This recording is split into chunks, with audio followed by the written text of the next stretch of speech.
I can tell you right now, we are seeing double-digit increases just year over year from this same time last November.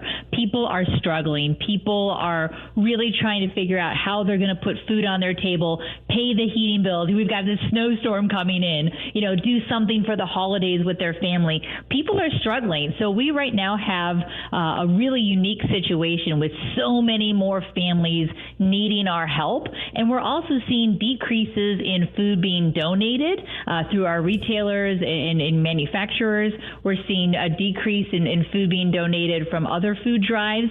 And we're seeing an increase in having to purchase food, and prices are up. So we actually issued this week a $1 million Share the Holidays challenge, where we're asking our community, if you are able, if you're a business, an organization, a foundation, or just a really, really wonderful human being who wants to do something and is looking for a place to send a few extra dollars this year, please think of the St. Louis Area Food Bank, because hundreds of thousands of people are counting on us to get this right. So, Mary, so it sounds like what you're in need of in particular is donations, but are you also in need of volunteer workers? Right now, we have had such a wonderful response from our volunteers. So for the end of the year, we are okay on volunteers. However, we will put a call out for volunteers starting again after the holidays in January. They can visit our website, stlfoodbank.org. They can sign up as individuals, families, groups, and we would love to have them, because this work takes a village, a very big village, to make it happen. Yeah, Meredith, we've actually used you as a charitable organization to go and help as a business. We got together and just came by, and then you set us up, and it was really ran very, very well, real tight. You've got a lot of military people involved, don't you? We do. So, being an Army veteran, it's important that we're efficient with people's time. If they're going to take time out of their busy schedule to volunteer, we want to make sure they feel good about it. So we start on time, we end on time, and you are working. There is no sitting around here at the St. Louis Area Food Bank. So we love it. We have volunteers, as young as 4 or 5, all the way up to 95. So if you are willing and able, you're volunteering inside most of the time.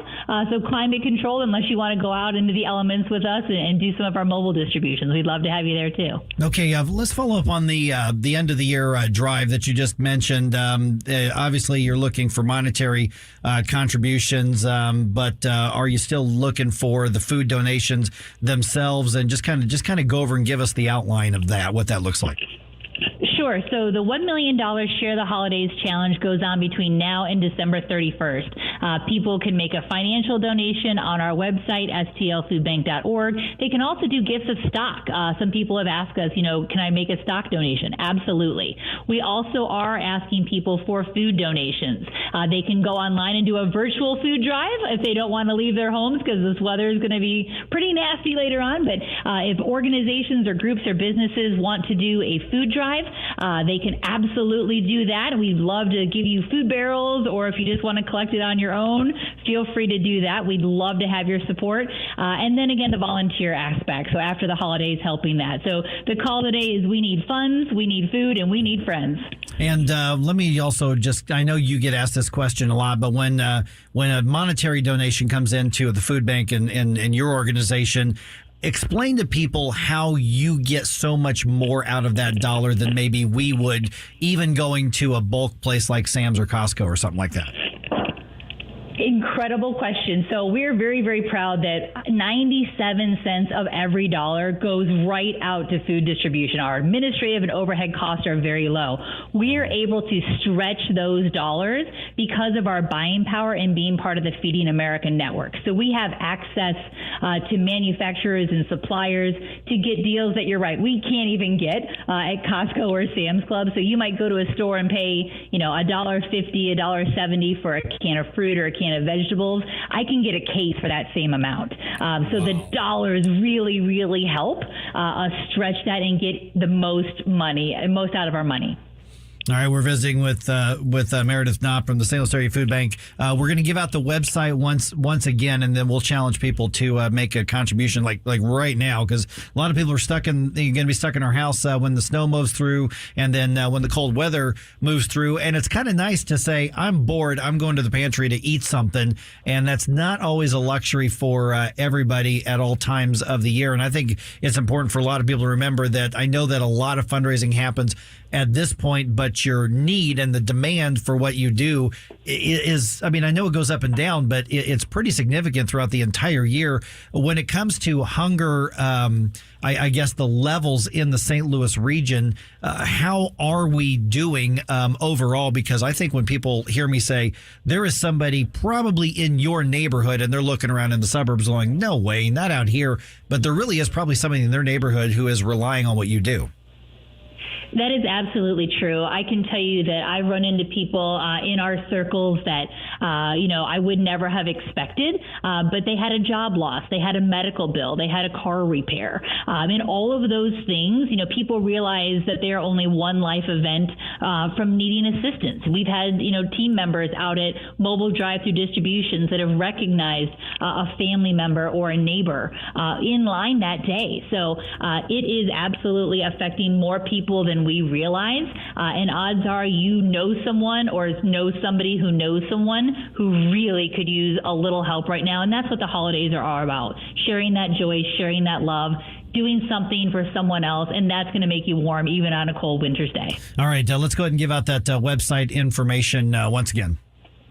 The website is stlfoodbank.org, and it's very simple. You're going to get that big pop-up that says $1 Million Challenge, and we are just incredibly grateful for anyone and everyone who's able to help us share the holidays this season.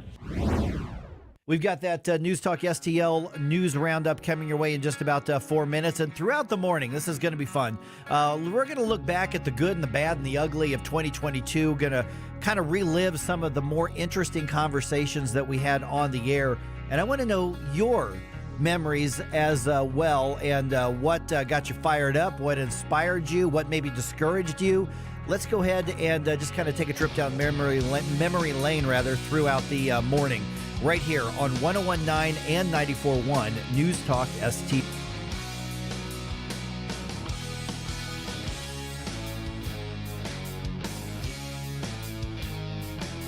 Let's get the day started right. This is Mike Ferguson in the morning on News Talk STL.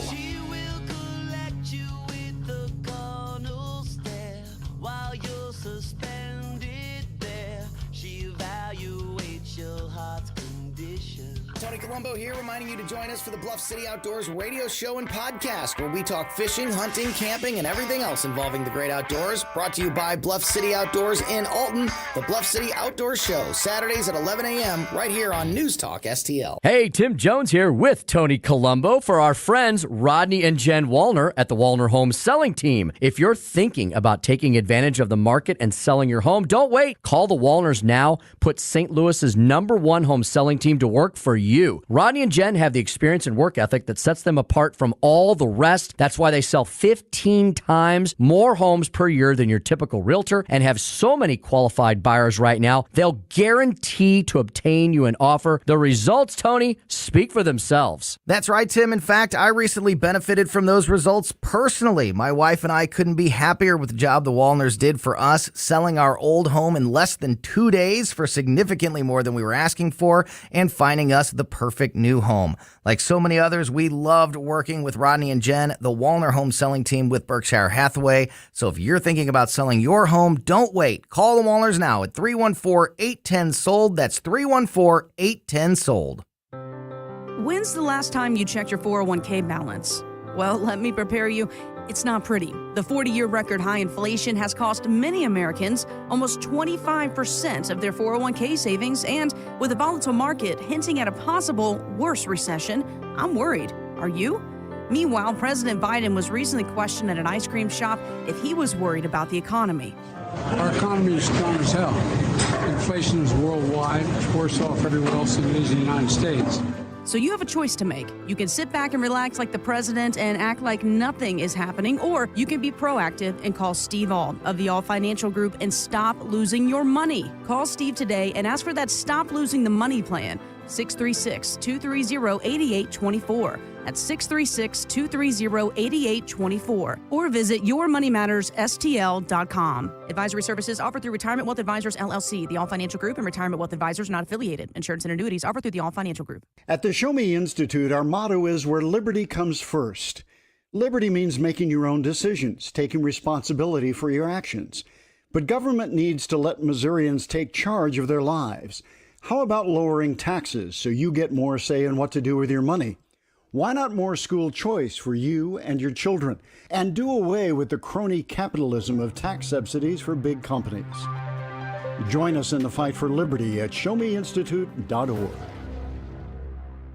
The news and talk This is a crisis at our border that is going to get worse. that matters to St. Louis. It's a hurricane of migrants. This is 101.9 and 94.1. Biden administration have put a halt to the removal of Title 42. News Talk STL.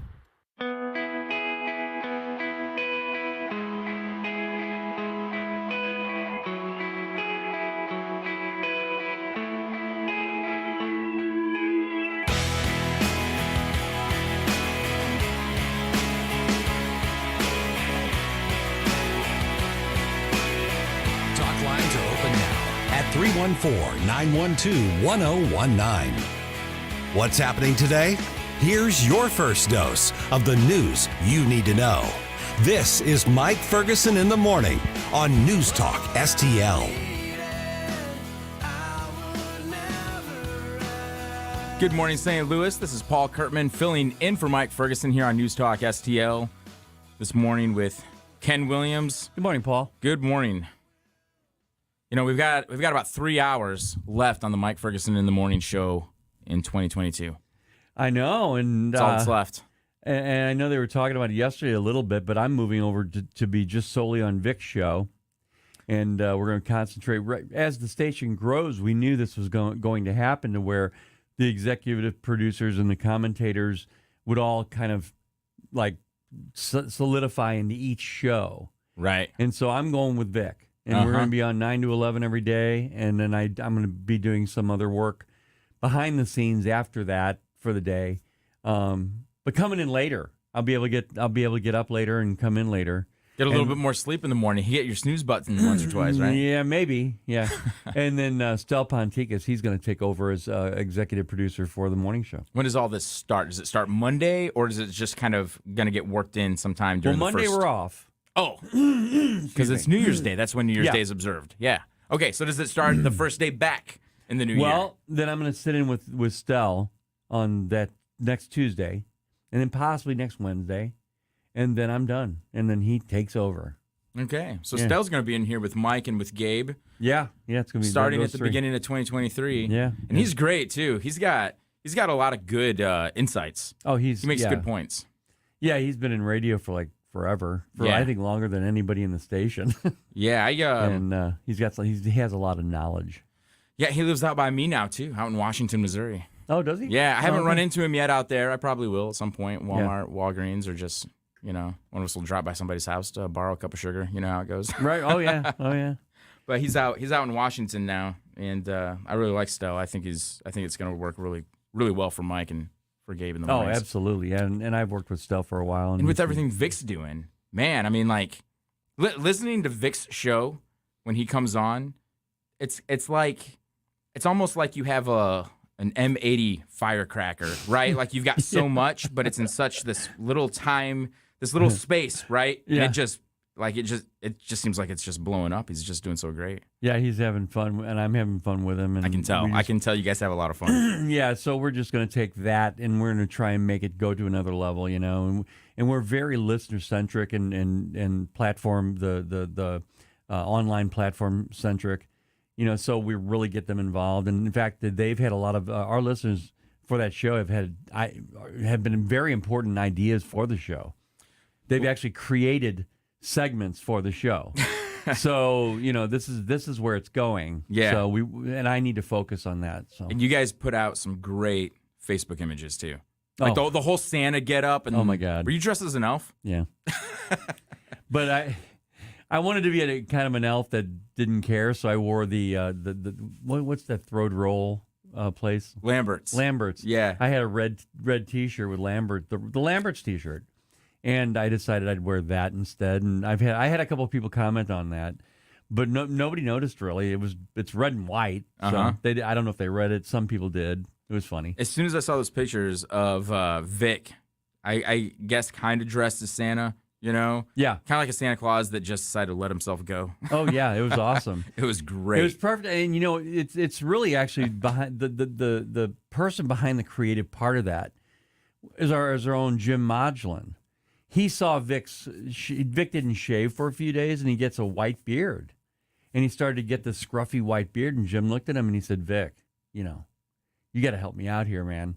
Let that grow. And he let him grow. He made him let it grow for like 3 weeks. It was awesome. When I first saw this Facebook post, I was like, man, I don't know exactly what these guys are doing right now. When I first saw that post, I was like, but this is going to work really well. Yeah, it was fun, man. We did about like 6 or 7 different little vignettes of 15 seconds each explaining the conservative Christmas that we were putting on for News Talk STL, and it was just so much fun. But yeah, you can find them still. They're on I think they're on our Facebook page. Yeah, still I'm excited for what you and Vic are going to wind up doing over the year. Now that you can really just focus on that show and let it develop and grow and just kind of see where it evolves. Good morning, guys. We've got that's Gabe coming in. We got the blowers going on outside. Those. The lights on. No, that light doesn't work, Gabe. But the if you heard them, they were loud. Those are the blowers in our hallway trying to dry things out from our flood. From the flood, and it sounds like a jet engine. I guess you can really appreciate how these rooms are soundproof when you have all these blowers outside in the hallway trying to dry things up. There are like 9 of them out there. Man, yeah, they're loud out there. Yeah, Gabe, I'm glad you're here because I always love talking to Gabe and getting his insights, and it's that rocket scientist mind. So.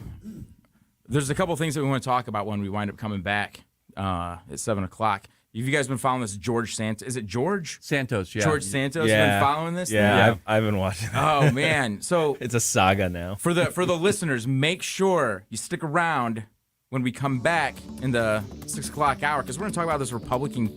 He's not a candidate now. He's about to swear in. But his whole life is a big lie. The whole thing. So this is going to be really interesting. But make sure you stick around and listen to that and so much more right here on the Mike Ferguson Show. This is Paul Kurtman filling in for Mike right here at 101.9, 94.1 News Talk STL.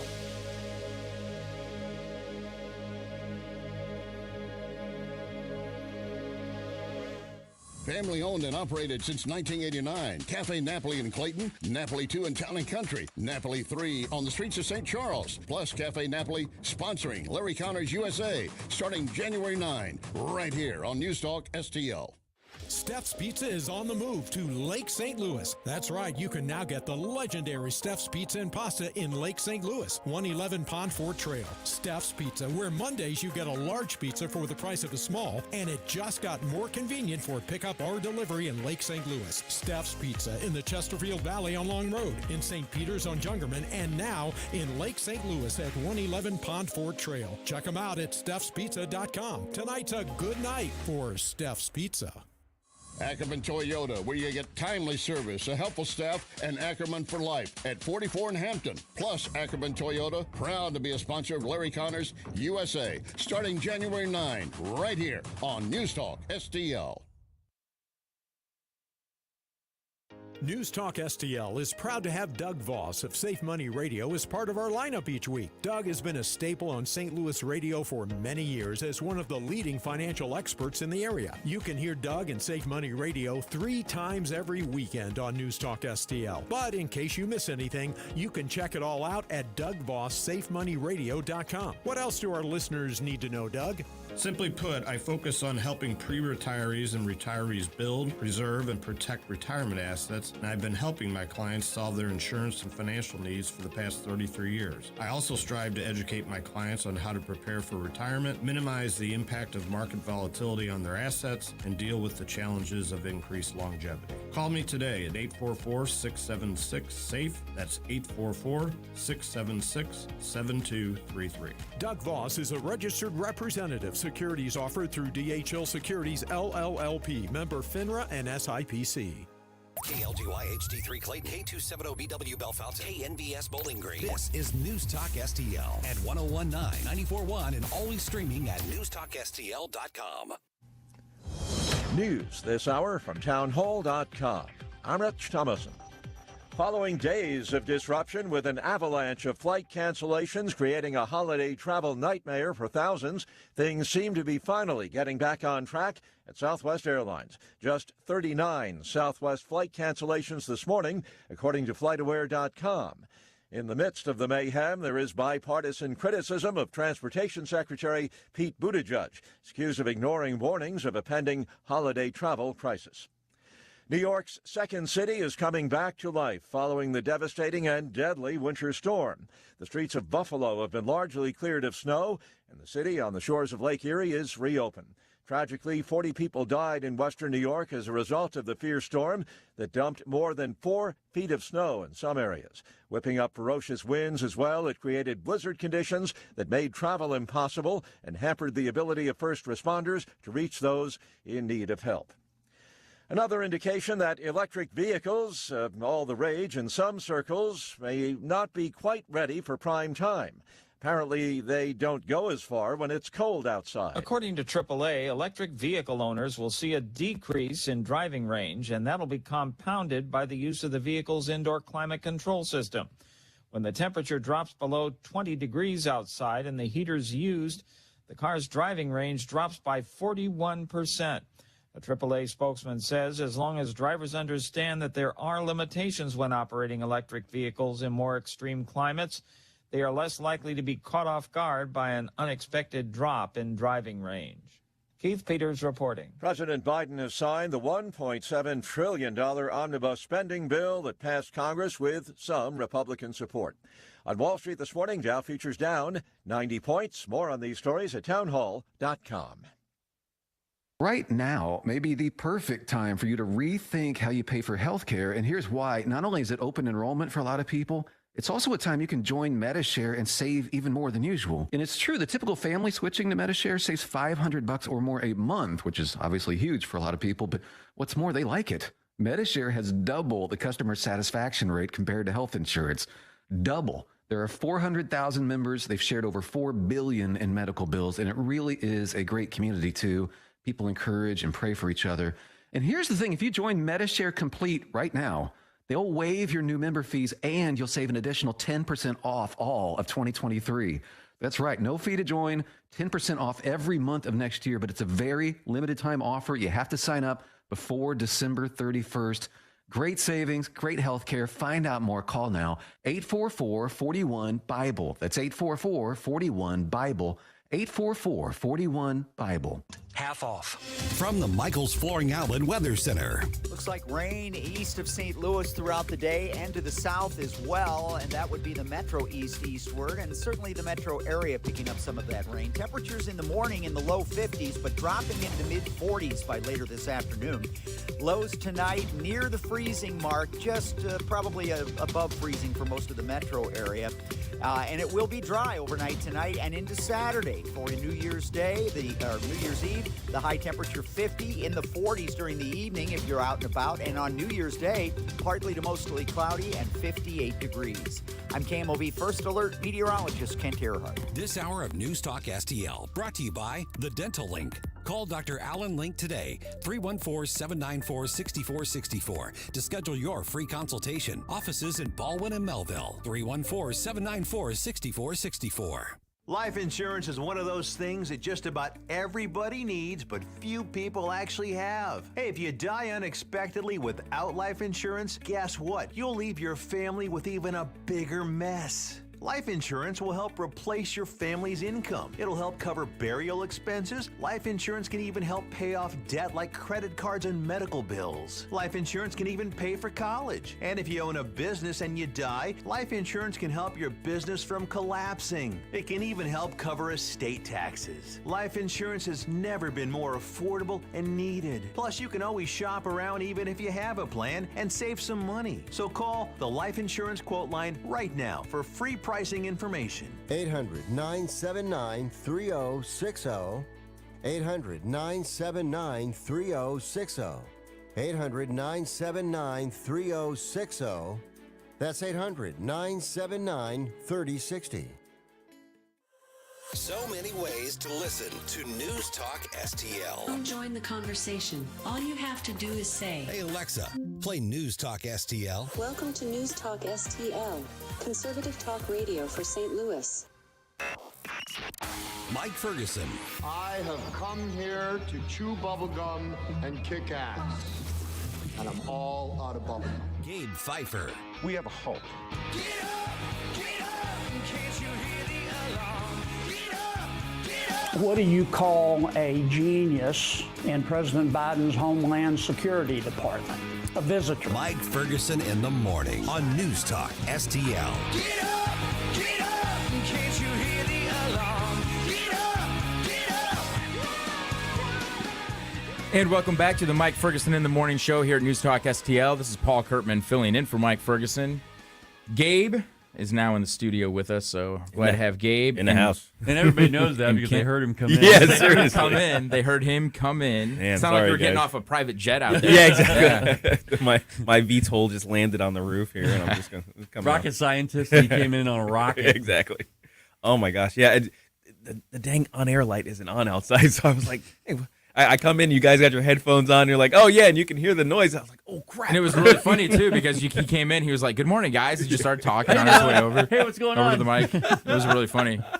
But before we left that segment, though, because you joined us kind of right in the middle of that, yeah. I said I wanted to talk about George Santos, this Republican, this guy who's about ready to swear in. And I want to get to that, but first, Gabe, you and I just learned a really very important piece of information from Ken that I think our listeners would want to know right now. Just a little side thing. So I'll say this morning I got up, I poured my coffee, and I do not like dark, bitter coffee. And I always thought that was a good thing because, I also don't want to get like over caffeinated. Right. Why am I wrong about that, Ken? Yeah, because I got a grinder for Christmas and I started reading about it. Of course, you have to know. You have to become a coffee aficionado in order to do it right. So this is my new personality, right? That's right. So I'm reading it, and my wife's reading it along with me, and we realize that it said in there that the lighter the coffee, the more caffeine there is.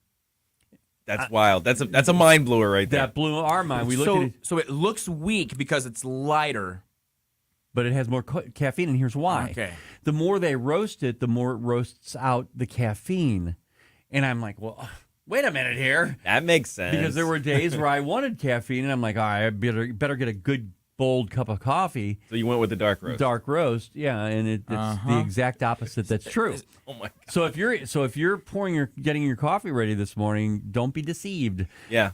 If you got a choice, right, between dark and light roast, now you know how much caffeine or how much relative caffeine you're getting between those two. And it's exactly the opposite of what you thought. I was today years old when I learned this fact. And it's been so confusing for me because there have been days where I got up super tired and I was like, I really need some strong coffee. And so I'll pour it and I'll drink it and I'm like, this is not working. and I think to myself, I'm developing a tolerance for caffeine. Oh, no. So you're worried about being addicted. And now I'm like, what? I'm addicted now, and I got to wean myself off of this, but I'm glad to know that that's not the case. I've just been confused. I feel like coffee shops need to put that up for informational purposes. It would help people make their selection. And here's another part of this. The grinding feature, when you have a fine grind on it, better grinders, they have a fine, coarse and all that. Mm-hmm. And the fine grind really gets all that good stuff out of there, so it's going to push even more caffeine into your coffee when it's finely ground. It just kind of releases it. It releases it, yeah. Right. So I did that, and I had one cup of coffee, and my stomach was hurting because it was a light coffee that we bought for just to try it. The beans, higher relative caffeine to begin with. And then I I grinded it down finally. So you released all of that. You were caffeine. like mining for every caffeine molecule you could find. I could find, exactly. And that, Get I it didn't right even in know your it. bloodstream. Yeah. So that's wow. just a little food for thought, coffee for thought this morning. Well, that's good to know. Thanks for telling us. And, Yeah. and for all the listeners who are about ready to pour your cup of coffee, now you know. If you need to stay awake, go for that lighter roast. Yeah. That's right. Thanks for Ken's coffee thoughts. This morning. There's a segment. Ken's coffee thoughts. Well, maybe we can get your first coffee thought on this. George Santos. I don't know anything about this guy, and apparently nobody does. Nobody does. I didn't know who he was. I knew he flipped a Democrat district red. I knew he was one of those congressional candidates. Right. In New York, I believe this is. Yeah. Right? And there's some really interesting things about this. So the guy has a background from, his parents are from Brazil, I believe. But he Okay. said that they were born in Europe. So anyway, here, Are they really though? well, we don't know. We don't know. So here's from the Wall Street What is Journal. truth? Republican Congressman-elect George Santos is facing calls for further investigation into his background and finances after he admitted to lying about parts of his biography following an article in the New York Times that raised questions about claims he had made about his life and career. Mr. Santos, 34, won a New York seat that had previously been held by a Democrat. But here's some of the things that he said. Here's some of the bold-faced lies. Like, apparently none of this is true. Nobody really knows anything about the guy, apparently. But here's some things that he said. Mr. Santos had embraced both a Jewish and a Catholic identity, published in different newspapers from different interviews at different events. So depending on what event he was at, like if he was at like a Knights of Columbus event, he's been a Catholic his whole life. He was raised Catholic, but if he was at a Jewish event, my parents are Jewish. I've been raised Jewish. I grew up, in the synagogue. And his explanation was, no, I said I'm Jewish. Yeah, Jew-ish. Yeah, that is so funny. Because of a maternal, he said a Jewish connection on his maternal side that makes him Jew-ish. Well, ish. if you're gonna say you're Jew-ish, then you should also say I'm Catholic-ish. Ish. Yeah, right? exactly. Right. It reminds me of that TV show Black-ish. Yeah, Black-ish. Yeah, exactly. That is so funny. I didn't hear that. I hadn't heard that he said he was Jew-ish. Yeah, exactly. With oh man, gigantic air quotes and right. The little side-to-side hand wavy thing. Jew-ish. That is so funny to me. It also says here, Mr. Santos said during the campaign that he graduated from Baruch College in Manhattan and had worked at financial services firms including Goldman Sachs and Citigroup before making an earlier bid for Congress in 2020. In the 2020 campaign, though, Mr. Santos declared no major assets and listed a commission bonus from a company called Linkbridge Investors as the only compensation he ever received over $5,000. But in the latest financial disclosures for the 2022 campaign, he said they had a salary of $750,000, which included an apartment in Rio de Janeiro valued at $1 million, and that he had over $1.1 million in his savings account. And basically, he's got this whole resume that he completely made up and fabricated, and he wound up winning a seat to Congress. Okay. And whether this is criminal or unethical, that kind of is the question. Yeah. I would Go ahead. No, go ahead, Gabe. I was going to say absolutely unethical. Clearly unethical. Especially because we're on this side of the aisle. We're supposed to be the guys who are kind of upholding the truth. Because as much lies as the left throws at us, we don't need to add to the pot, right? Of political obfuscations and exaggerations and all that stuff. I mean, Biden and Corn Pop have that covered, right? So what do we do, I guess, is the question. How do we address this? Well, I believe this. I would be the biggest hypocrite on earth if I said that he should stay. Because here's why. I've been for years talking about how much of a plagiarist, liar Joe Biden is. He's a serial plagiarist. Mm-hmm. He's a serial liar. The man is a serial liar. There are those people out there. Yeah. Joe Biden is one of them. When in the 60s, 70s, and 80s, the journalists, actual word journalists, they kept him out of the White House because of his lies. Mm-hmm. That's right. The newest media that we have today in the 20s, they've protected him. They pump him up. He became vice president and president because of the media. If there was a real media out there, he would never have made it to those positions because he's lied his way to this point. I've said this all the time. I'd be a hypocrite if I didn't say that man needs to leave. George Santos needs to just say, you know what? I grifted you. I pulled a big one on you. Goodbye. So he's saying he's not going to. He's saying he's going to swear in, but he's committing to only serve one term, and he won't run for re-election. Now, here's what this tells me. This guy just has the whole system and game figured out. Yeah. Because in 2020, he ran for Congress, and when you have to fill out your ethics disclosures and your financial disclosures, he learned, this is my assumption, because I've had to fill this stuff out too. Mm-hmm. I believe that what happened is George Santos learned that he had a failed bid in 2020 because when he listed all of his financial income and all of his assets, he learned that since he doesn't come from money or have money, he's not getting attention from the people who do have money that he needs to help fund his campaign. So this time around, he's a millionaire. Right. He's got homes in Rio de Janeiro. He's worked for huge financial companies. You know what that does? That immediately signals to all the special interest out there, okay, this guy's connected. He's got money. He's smart. So he's smart. This is somebody that we can use. He understands what it takes to acquire power or wealth. This is somebody that we need.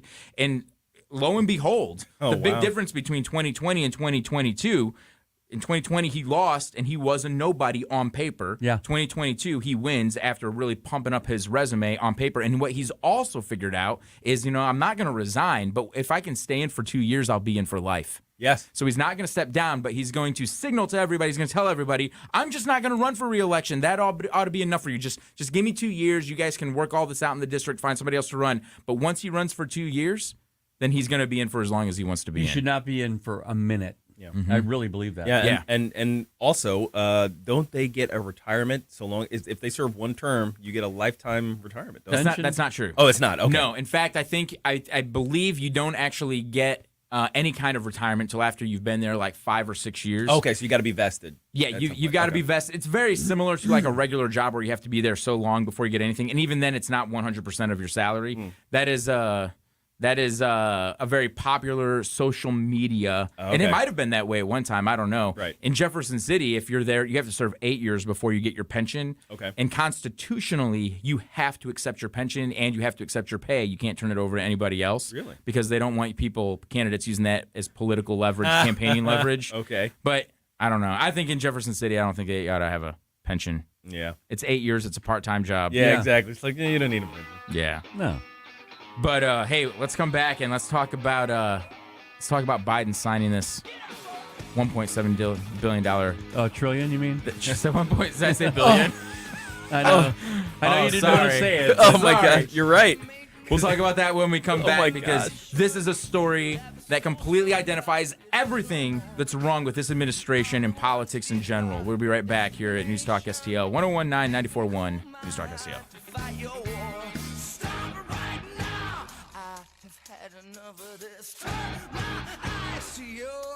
Indifference. Stop it right now before you blow us all away. Get up, can't you hear the alarm? Get up, this is your cousin car. Get up, what are you waiting for? Get up. Get up, St. Louis. It's Mike Ferguson in the morning.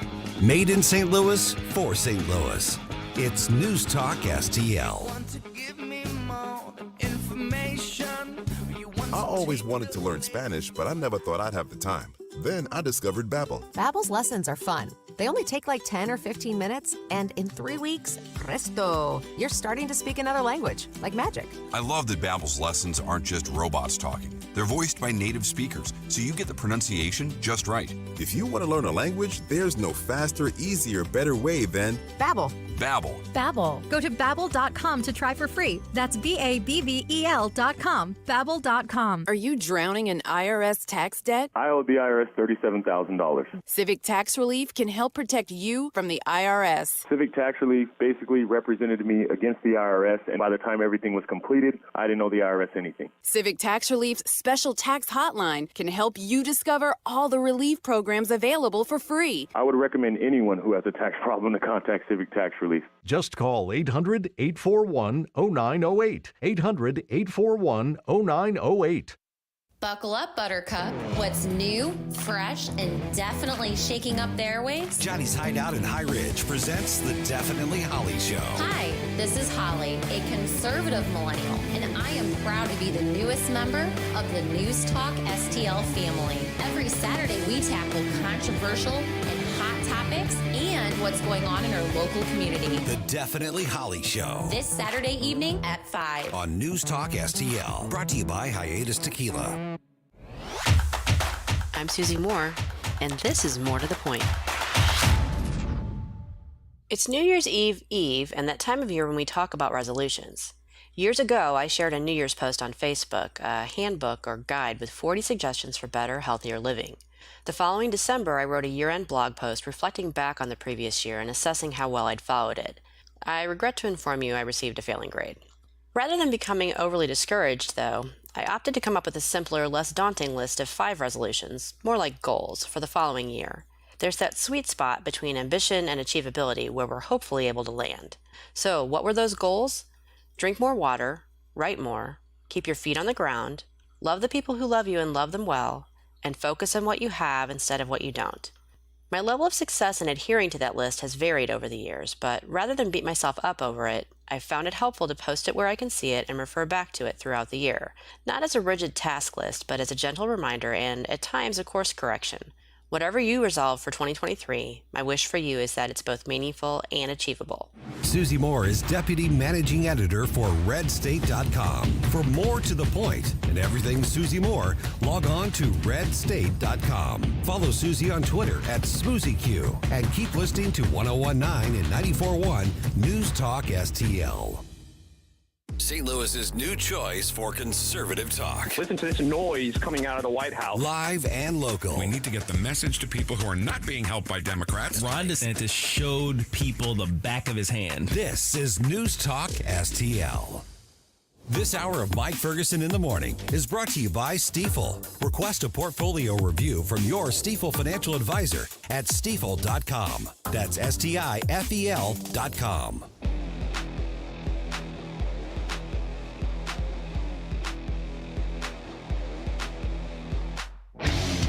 Talk lines are open now at 314-912-1019. Get up, St. Louis. It's Mike Ferguson in the Morning on News Talk STL. So President Biden just signed the $1.65 trillion spending bill. You have to say it like Austin Powers and put your pinky through your, or Dr. Evil. $1.7 trillion. Now, see, I heard you say 1.6. I heard you say 1.7. And I've also read 1.8. Who really knows? I mean, 100 billion. Come on, guys. No big deal. One thing that it's water. Give or take 100. And one thing we don't know about. So it's a 4,000-page bill. Yeah. And then not only is it a spending bill line by line, but when you factor in the cost of deferred maintenance of these programs, you're looking at tens of trillions of dollars over the course of 10, 15, 20 years. Yeah. And in one bill. And of course, these programs, those numbers are estimates to begin with. Right? Yeah. You know, there's like this, if you look at the accounting, just the way they manipulate numbers in Washington, D.C., it'll make you sick. So there's this one headline I read, and this is the headline. This is the real headline.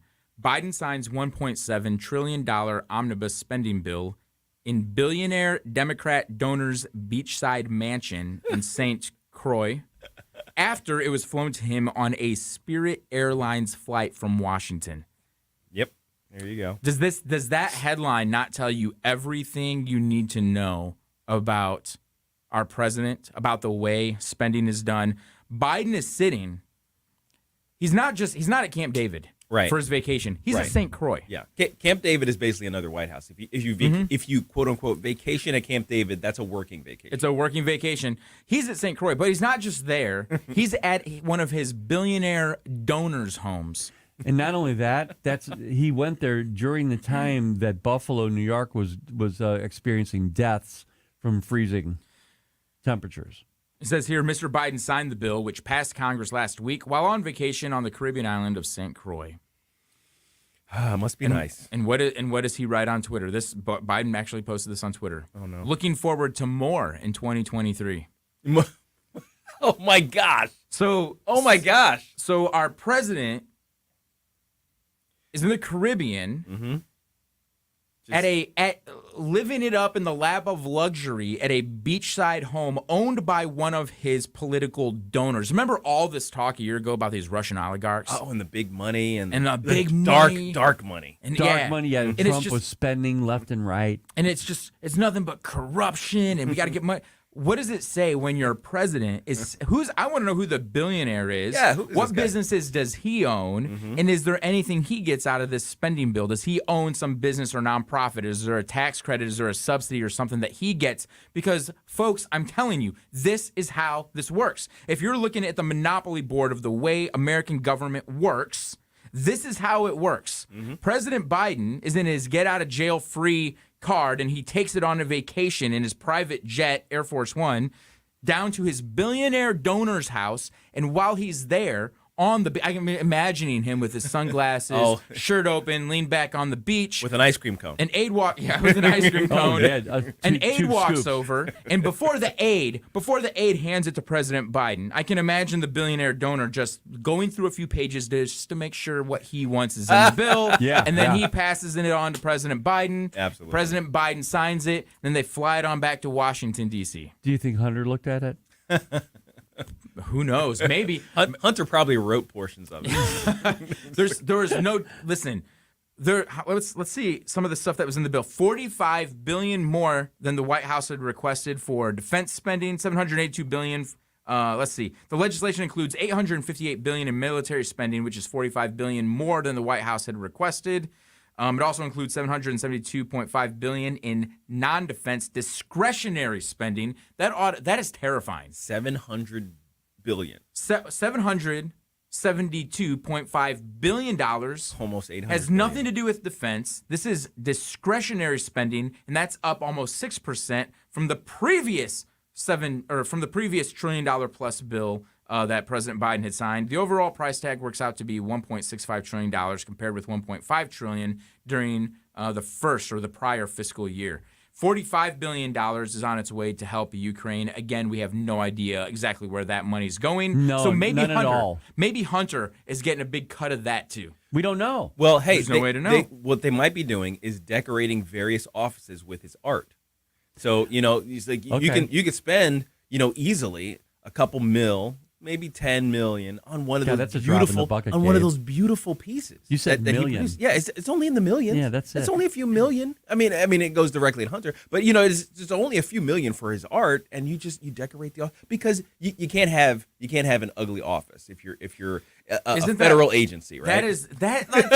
That is money laundering, right? Like yes, it is. If all of a sudden I came in to possession of like $5 million of money that I shouldn't have, I've acquired it illegally. Watch me become an artist. Yeah, I will become an artist, and I will start selling my artwork. Absolutely, and you'll online, be top dollar. Too.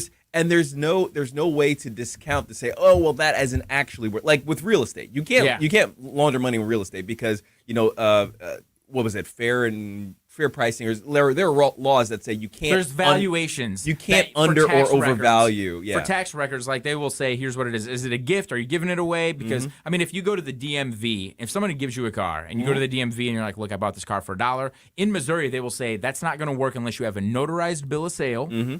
Or you just need to change it so that way it reflects the fair value that's been placed on it. Exactly. So it's hard to launder money, but with art, it's whatever you think it is. It's absolutely Follow subjective. Mike on Twitter at AVP Radio Show. Don't forget to do that, guys. Yeah, absolutely. Hit all the buttons. I don't know why that went off. I have two mouses here, and two mice here, and I hit the wrong one. Kim Lamgrave, I'm trying to find her email to me, Paul, and I think you're familiar with this. She asked the question to me. There was something in there that there's rumor going around, and I'm trying to find out what it is that she had the question about. But we have to read through this 4,000-page omnibus bill in order to find it, and I don't remember. Do you recall this? Because I think she said that she had sent you an email on it as well. No? Okay, I'll look for it, but it's something it was really interesting, and I could not remember for the life of me what it was. I'll look for it. I'm hearing mixed reports on whether there is or is not funding for Wuhan Lab. I've heard that's what she's talking about. Yeah, I have heard from a couple people that there is, but I've also heard that at the last minute that was actually cut out of the bill. But we don't know, right? Not sure. It's 4,000 pages. Nobody read it. Well, here's how I responded to Kim. I said, you're a listener. I want to try and help you out here, but we've got to go through this thing.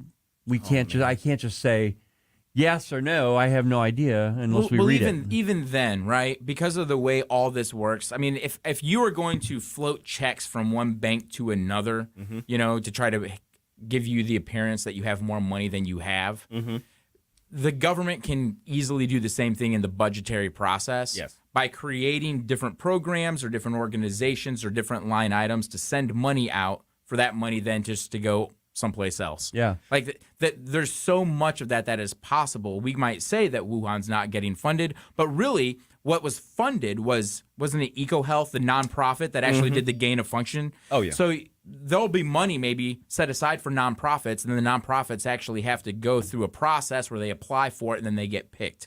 So money's going to wind up going places, and we will literally never know unless you want to go through what it will amount to several $1 billion worth of pages to try to just track down and pin down that accountability. You know how in the TV shows where they're doing investigations and they come in, it's like, oh, I found a shell company, that they're hiding their money. Yeah, like that. Well, the government does the same thing just with their various programs. So it's a program name, which is a shell for another program, which is a shell for another scheme, which is a shell for another, and each one of those little check boxes, basically, you have somebody who's running the program who gets some money, and then they have to wash somebody else's back, who gets the money down from there. So you have EcoHealth or something like that. So there's a bureaucrat who's over EcoHealth. It's their little kingdom. They get paid in the six figures to run basically the scheme to move money from the treasury into, okay, now what are the little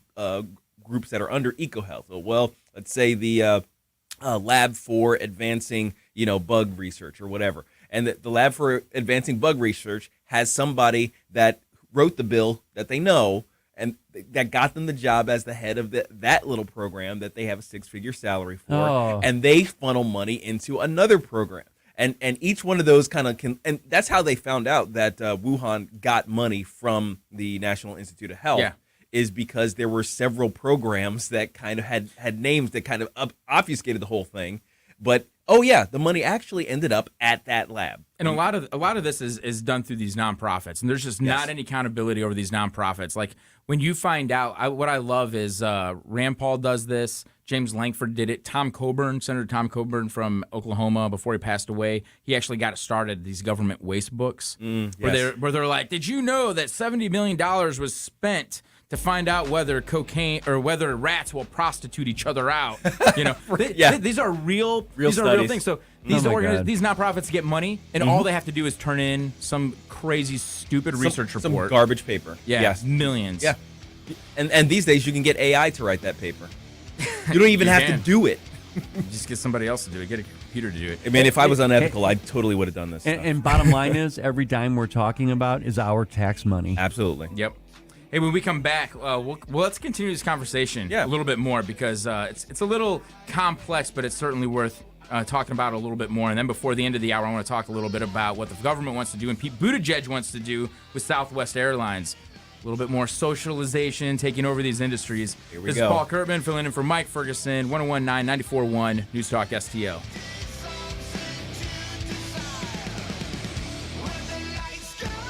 Watch us on our live stream using Rumble, Facebook, and Twitter. Get up. It's Mike Ferguson in the morning, made in St. Louis for St. Louis. It's News Talk STL.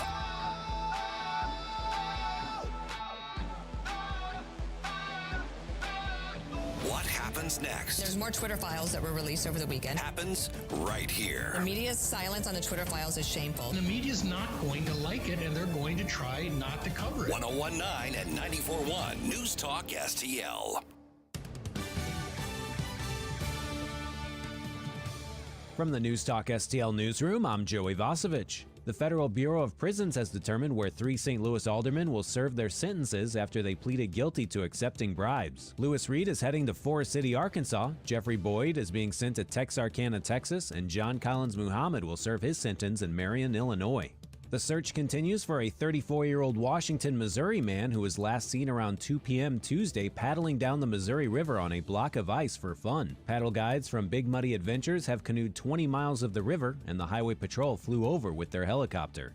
A circuit court judge ruled that parts of the Safety, Accountability, Fairness, and Equity Today Act violates Illinois' Constitution. The new law, also known as the SAFE-T Act, is set to go into effect Sunday and would eliminate cash bail, impact pretrial detention, policing, and other provisions. A public memorial service for former NFL player and local philanthropist Demetrius Johnson will be held Monday at Chaifetz Arena. Johnson of Olivet died December 24th at the age of 61 of an aortic dissection. Johnson's family has asked that memorial contributions be donated to the Demetrius Johnson Charitable Foundation. And in sports, in college football, Mizzou starting quarterback Brady Cook underwent surgery on his throwing shoulder on Thursday. Cook will miss all of spring practices, leaving the Tigers with just one healthy scholarship quarterback for the spring. For in-depth coverage of these stories and more, go to NewstalkSTL.com. From the Michaels Flooring Outlet Weather Center. Looks like rain east of St. Louis throughout the day and to the south as well, and that would be the metro eastward, and certainly the metro area picking up some of that rain. Temperatures in the morning in the low 50s, but dropping into mid 40s by later this afternoon. Lows tonight near the freezing mark, just probably above freezing for most of the metro area. And it will be dry overnight tonight and into Saturday. For New Year's Day, New Year's Eve, the high temperature 50, in the 40s during the evening if you're out and about. And on New Year's Day, partly to mostly cloudy and 58 degrees. I'm KMOV First Alert meteorologist Kent Earhart. Columbo and Katie. I think wind is cool. Who says that? I do. I think wind is cool, bro. I've said it before, and I've had that same reaction from many people. Why do you like wind? I think it's cool. But what does that mean? I don't know. I just think it's cool. I think it's cool that, like, you're standing outside and it's whipping? For some reason, air's blowing on you. Tony Columbo, Katie Fitzpatrick, weekdays at 2 on Newstalk STL. Are you looking for the cheapest prices on car insurance? Then call the Cheap Car Insurance Hotline right now. Hey, you're guaranteed to save money on your car insurance. Most car insurances can be canceled at any time. That means if you find a better deal, you can switch right away. We're not just one company. We offer most of the major brands of car insurance. We're like a discount supermarket for car insurance. And it doesn't matter if you have a good record or a bad driving record. Our agents are experts at finding you the right car insurance for your needs. Our average customer saves hundreds of dollars a year when they call us to switch. So why don't you make this 100% free call right now and see how much you can save on your car insurance. Paid for by AIS Insurance. 800-721-5741. 800-721-5741. 800-721-5741. That's 800-721-5741. Conservative talk for St. Louis. It's your patriotic right and duty. The government needs to step up and do its job. This is Newstalk STL. It's well-balanced conversation. News, analysis, opinion.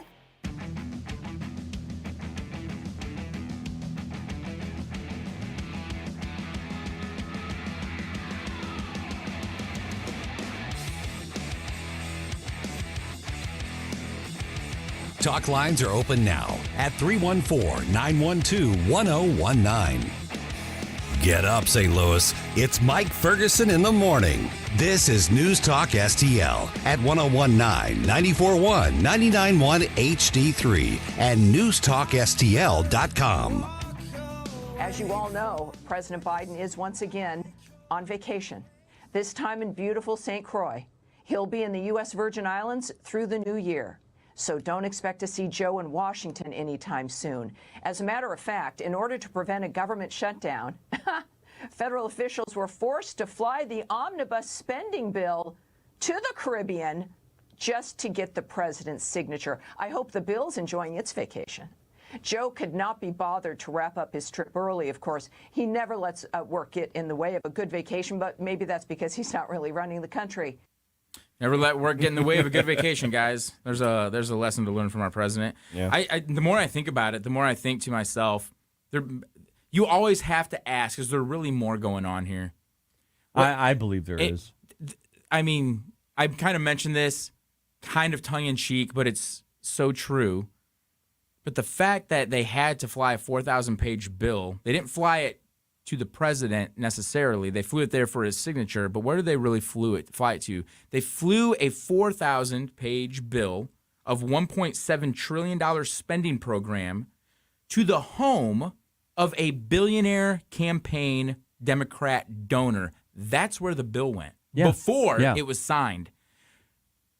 Am I going crazy here? Should that not be the case? Should we not be flying bills to billionaire Democrat donors' homes before they get signed? No, it's one thing if it was to send to Camp David where he was there resting and working. Mm-hmm. That's one thing. But he went to a donor's house and out on the borders of the country at least. I mean, or was he out of Caribbean? the country? He was out of the country. He was out of the country. Okay. And then there are also people saying he could have been here when he needed to be to sign this bill, but he decided to leave anyway. To avoid a government shutdown. Right. I mean, that's the big deal. We don't want a government shutdown. See you guys later. I'm jumping in the jet and we're heading down to St. Croix. Ugh. So he can. I just think that this is absolutely wild, and how the press. I mean, this really just shows you how much we have lost any sense of integrity for doing things the right way. And where is the press on this saying, wait a minute, why is the president? Why are we sending a spending bill, a $1.7 billion spending bill, to a billionaire donor's home before it actually gets signed? Yeah. Yeah, That's well, crazy. he has to vet it to make sure that his graft is in the bill. Make sure that what I want is actually in here. Mm-hmm. And how crazy is it, too, that it was flown on a Spirit Airlines jet? We're trying to avoid a government shutdown. Let's fly this most important piece of biggest spending bill ever, and we're just going to fly the whole thing down on Spirit. How did it get back? Did they fly it back with the president's signature on it? Probably. I mean, and I imagine there had to be some sort of, I don't know whether it was Secret Service, but there had to be some security detail to fly with it. You know, some government official of some sort and law enforcement of some sort from the executive. And I want to know how much the total cost from beginning to end of this little transaction, how much it costs to have it done. Because I know it was a pittance compared to trillions.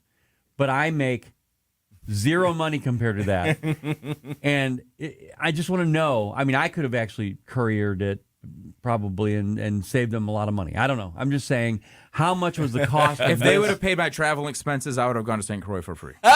You know what I'm saying? Yeah. There you go. So, yeah, I think, want to know who the donor was. I want to know that guy's name. Yeah, absolutely. That's one thing. And then of course, there's the fact that, I mean, they're just throwing money around willy-nilly. But I don't think the public understands that every time they do this, they're reaching into your pocket. Yeah. Like, you know, because typically inflation is a gradual effect that we all just kind of deal with. But inflation is a government created thing. It would. In normal inflation, you know, there is some measure of standard economic inflation, just because as the standard of living of everybody increases over time, that kind of spreads money around in different ways, and it creates an inflationary effect. But for the most part, the type of inflation that we generally see is created by the government because they're spending our money in such a way that they have to print it in order to because we don't actually have it. You know what I mean? Yeah. Like the government's only supposed to, if things ran the way we think they should, the government would only spend the amount of money that they receive from taxes. But they don't. They spend way, way beyond that. Well, how do you do that? Well, you get to print more money. And when you print more money, you throw more money into the economy, you create inflation, and we still pay for it. We just pay for it in the increased prices of everything that we need to live. Now, let me ask you this then. Would inflation be dependent on policy as well? Because that's what I mean. Okay. That the federal government drives inflation. All of that policy has to be funded. And every time the policy is funded beyond what the amount of money that's taken from the public, they have to print it. I'll give you an example of how this works. So the target rate of inflation for the Federal Reserve is 2% a year. Mm-hmm. So This is something that Americans really need to understand. The government's objective, they think that sound monetary policy means devaluing your money by 2% a year. Most people want to put their money to work and make it grow. If they can get 2 or 3% in a CD, that's great. Well, if the federal government's also trying to devalue your money by 2% a year, your money's not growing at all. Not at all. Not at all. And so since the Federal Reserve was enacted, which, by the way, the Federal Reserve is not a government bank. It's a private bank. It's actually got shareholders. A lot of people don't know this. So when the Federal Reserve sets monetary policy and they have their target rate of inflation is 2%, well, 2% this year, then 2% next year, and then 2% the year after that. But they also use what's called open market operations. And this is where the Federal Reserve, if they want to tighten up the money supply or put more money out there, they will play around with interest rates, but they will also buy bonds and stocks.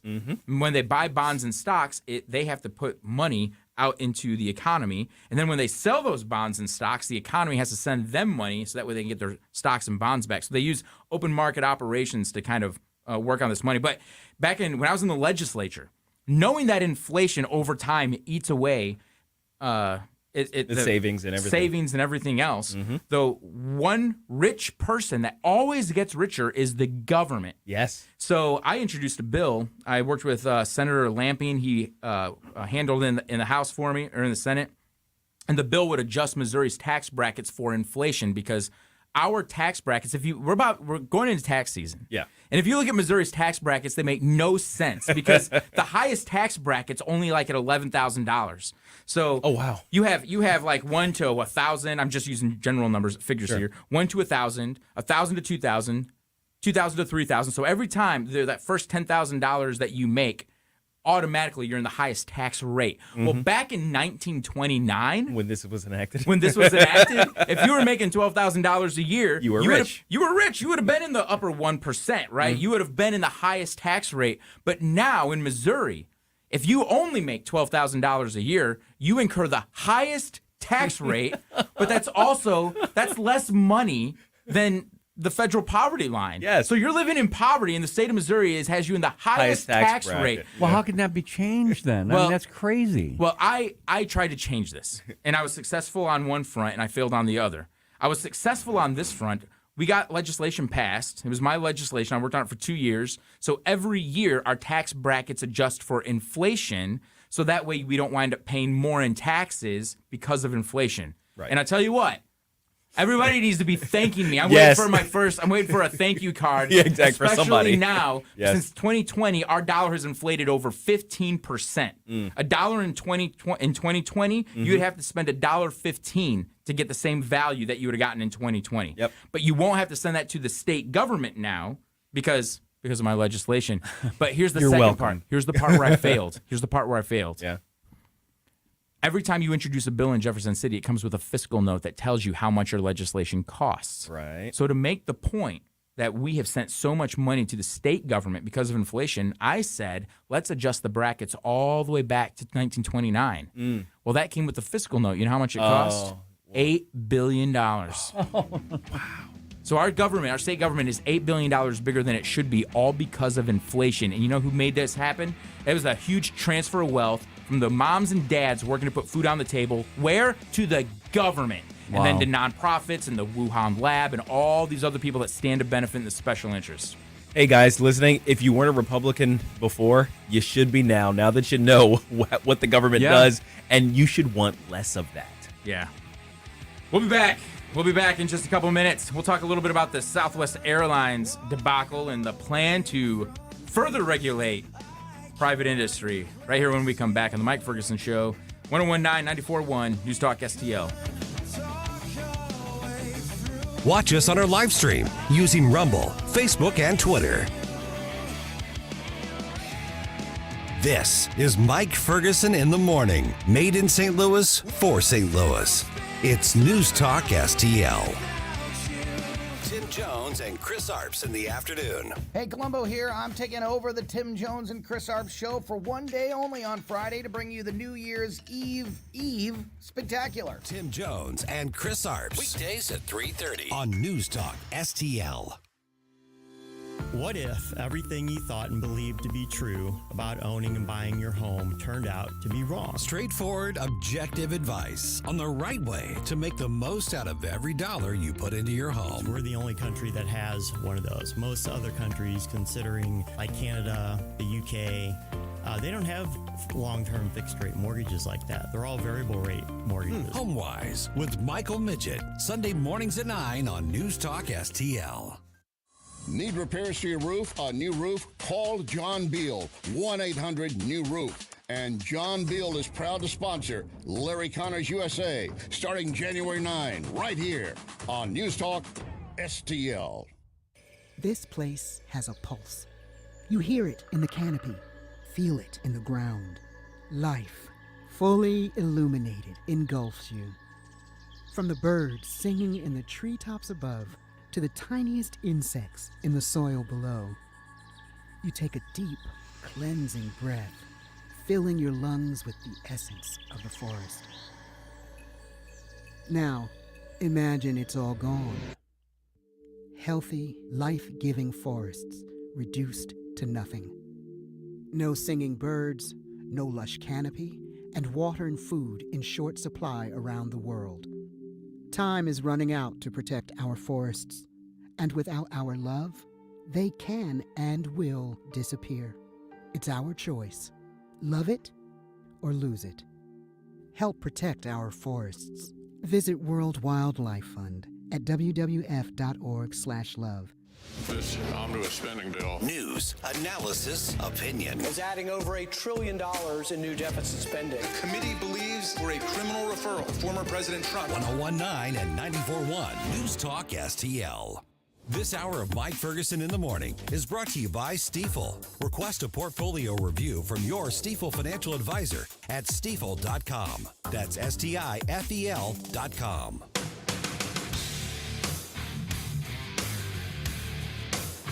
We give you news, analysis, opinion, and more. Only on News Talk STL. Hey, Bill O'Reilly here, and you can hear my no-spin commentary right here at 6:45 this evening. Now it's back to Mike Ferguson in the morning on 101.9 and 94.1 News Talk STL.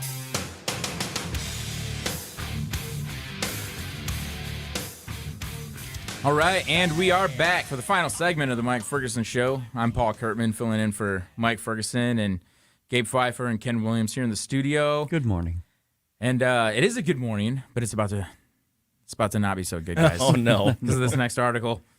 And you know, we can expect this kind of stuff. I'm glad I wasn't traveling during the holidays, though. Oh, my gosh. I was on the road, but I didn't have to fly. This whole stuff, man. And I've got tickets on, like, I've got a credit with Southwest. We were supposed to take it to Hawaii. Does Southwest fly to Hawaii? Yeah, apparently. But I'm worried. Not these days. I'm worried. You've been canceled. A little worried. So over the last week, Christmas week, I think between, what was it, like Tuesday, Wednesday, and Thursday, Monday, Tuesday, and Wednesday, I'm trying to remember. Mm-hmm. Southwest, they canceled. Yeah, it was Tuesday, Wednesday, and Thursday of last week. They canceled almost 2/3 of all their flights. 2/3. Yeah. It's unfathomable. And so there's an article here. It says the airline canceled nearly 2/3 of its flights Tuesday, Wednesday, and Thursday, part of an effort to dig out from a cascading meltdown after last week's severe winter storm threw it into disarray. So they already have lots of cancellations, and as an airline tries to do, they try to get everybody back on some other plane. Sure. But I guess that can only go so far. Yeah. I guess you can only pack so many what do you call it when you? I almost said disembodied flyers, but that sounds really weird. Yeah, it's what do you call it? Oh, bumped passengers. Yeah, bumped passengers. Yeah. And so ultimately, this turned into just a complete logistical nightmare for Southwest, and all these people's travel plans were completely thrown into disarray. Mm-hmm. There's lots of vouchers and refunds and everything else that Southwest now has to manage. But this is what's interesting. In the article, it says federal lawmakers have signaled that they will investigate the mass flight cancellations by Southwest Airlines, with some Democrats suggesting the Transportation Department should be more aggressive at protecting passengers. The article then goes on to say that this is just Southwest. This didn't happen with any other airlines. So what I'm thinking to myself is, then why does the government need to be involved at all? Right. Because if there's other airlines out there and one airline seems to be failing, then why does the government? It's not the government's role to intervene and force a failing airline to not fail. Right. This just looks like an opportunity for passengers to say, well, I'm not going to do that again. I'm going to give my money to somebody else. Yeah. And I heard a lot of people say that, by the way. Oh, absolutely, yeah. It says, while other airlines were able to recover from the brutal weather within a few days, Southwest continued to spiral. But that doesn't stop Pete Buttigieg. I don't know if I say his name different every time. One of these days, someone's going to like... No, I think take that's, clips of every time I've said his name. And I think that was actually the proper Buttigieg. Yeah. Oh, it is? Because I always call him Booty It's Boot a Judge. So Buttigieg. Yeah, it's like that's not how it looks when you read it. I know So exactly. It's definitely not that way. But just think of kicking an officer of the court. But when I first heard his name, they said the best way to know it is to say boot and then edge. Oh, boot edge. Buttigieg. Say it fast. Buttigieg. Yeah, I mean that's helpful. That's close enough. Yes. It says Mr. Buttigieg. It feels wrong, doesn't it? It does. It feels wrong. I'm getting used to this. Mr. Buttigieg sent a letter on Thursday to Southwest Airlines chief executive Robert Jordan calling the disruption unacceptable and reminding the company of protections for customers related to meals, hotels, and ground transportation reimbursement, flight refunds, and baggage-related compensation. My question is, first off, congratulations, Pete Buttigieg, because he's finally getting involved in an issue. The problem is he's getting involved with Southwest Airlines. There's a lot of other private airlines out there. I think that this was a debacle for sure. Southwest Airlines is going to have a lot of things to fix, but this is going to make Southwest Airlines better in the future. Yes. But it's also going to drive competition with other airlines. This is what we want. Yes. This will help the product actually do better. And by product, I mean these airline companies. But where was Pete Buttigieg whenever we had a problem with the ports? And where was he during the rail strike? On vacation or on paternity leave? Yes, he Not was. involved at all. No, strongly worded letters to his own department, his own agency. No coming out of vacation or paternity leave to make sure that he can handle the situation that he is supposed to be leading in areas where the government transportation administration is failing. But he just jumps at the chance now to go after this private company because it's easy to pick on somebody else. It's not easy to say, hey, I got to do better. Yeah. That's a great point. Yeah, I wish we could actually have some sort of insight onto what all he's doing besides his job. Like what is the job supposed to look like? You know what I mean? Yeah. It's like most of the people that we've seen in that role, they didn't really have to deal with these crises, or they were doing their job so well that we never saw a crisis, and we didn't have to know their name, and we never had to see them to begin with. You know, it's like who was the last. You know, head of the. I was going to ask you, right? do you know the name of the last person who was okay? No, and that's the way government officials should be. They should be the nameless, faceless people who run things quietly, and so that it's the sound guy at church. You know the sound. If you know who if you have to turn around and look at the sound guy during church, something's gone wrong. Something's gone wrong. Otherwise, they're completely invisible. You know, they're just doing their job, and you don't even notice, right? It's so funny you put it that way. That's how bureaucrats are supposed to be in Washington. So the thing is that they put him out there because of the whole representation thing, and he's hey, the first gay something or other. You got to put him out there. So that's why we really know his name. That's why he was out in front for so long. But then he disappeared when it came time to do his job. When we needed him, and all we saw were problems. Which is different. It's one thing if you don't hear about any problems and you don't see the manager. That's actually good. It's worse if you see all kinds of problems and you don't see the manager. That's called dereliction of duty. Yeah, and I saw a bumper sticker one time a long time ago. It said the world is run by those that show up. And what it was trying to do is it was trying to encourage people just to be more active and engaged, in their own government, right? Yeah. But literally, things run when the people who are supposed to run them show up. Yeah. Pete Buttigieg only shows up when it's somebody else. This is Paul Kurtman filling for Mike Ferguson. We'll be back the next hour. I'm Rodney Wallner. And I'm Jen Wallner with the Wallner Home Selling Team at Berkshire Hathaway. Hey, Jen, how do you sell your home for top dollar? That's easy. Call the Wallner Home Selling Team at 314-810-SOLD. What if I want a flexible commission plan? Call the Wallner Home Selling Team at 314-810-SOLD. What's the best time to sell your home? Right now, call the Wallner Home Selling Team at 314-810-SOLD. For all your real estate needs, call the Wallner Home Selling Team at 314-810-SOLD. That's 314-810-SOLD. Packages start at $29.99 a month with signed agreement. Restrictions apply. Speak to a representative for complete offer details. See Vivint.com for license details. Terms and conditions apply. Homeowners, if you're looking for the best in home security and smart home technology at a price you can actually afford, we have great news. Now you can get Vivint's award-winning home security systems starting at about $1 a day. U.S. News and World Report has recognized Vivint as the best professionally installed home security system of 2022.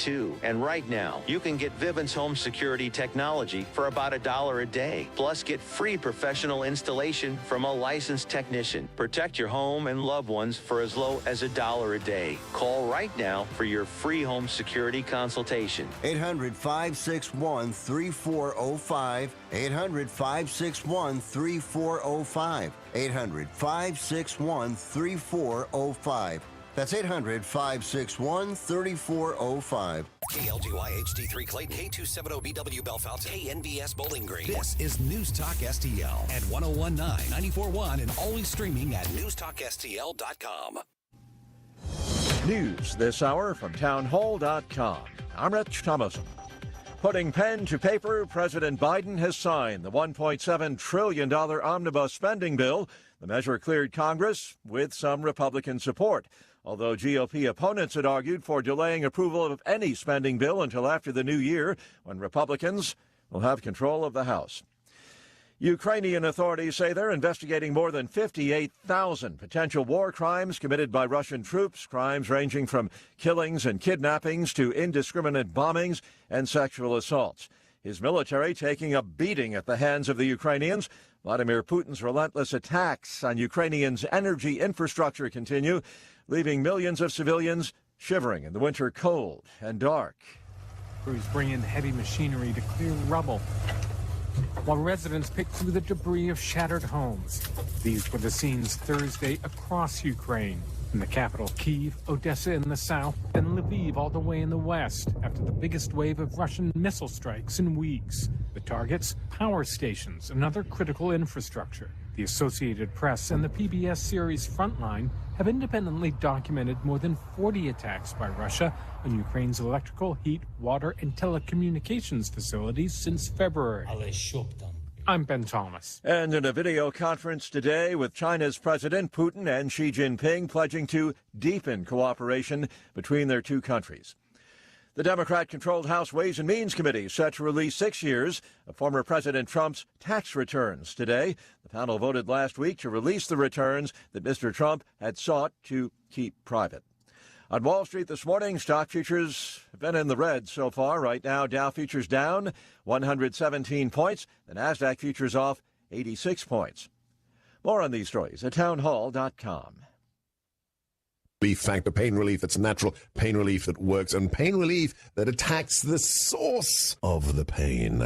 That's the experience of tens of thousands of Americans who are taking Relief Factor right now. See their incredible video endorsements at relieffactor.com and then order your 3-week quick starter pack for just $19.95. That's less than $1 a day. Find out if it can work for you like it works for me by ordering your 3-week quick starter pack today. Relieffactor.com, relieffactor.com. Be the next success story.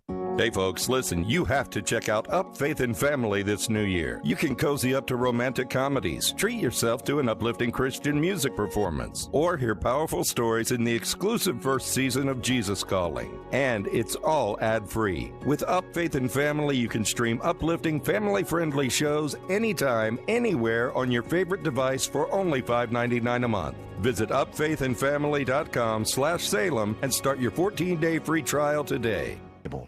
From the Michaels Flooring Outlet Weather Center. Looks looks like rain east of St. Louis throughout the day and to the south as well, and that would be the metro eastward, and certainly the metro area picking up some of that rain. Temperatures in the morning in the low 50s, but dropping into mid-40s by later this afternoon. Lows tonight near the freezing mark, just probably above freezing for most of the metro area.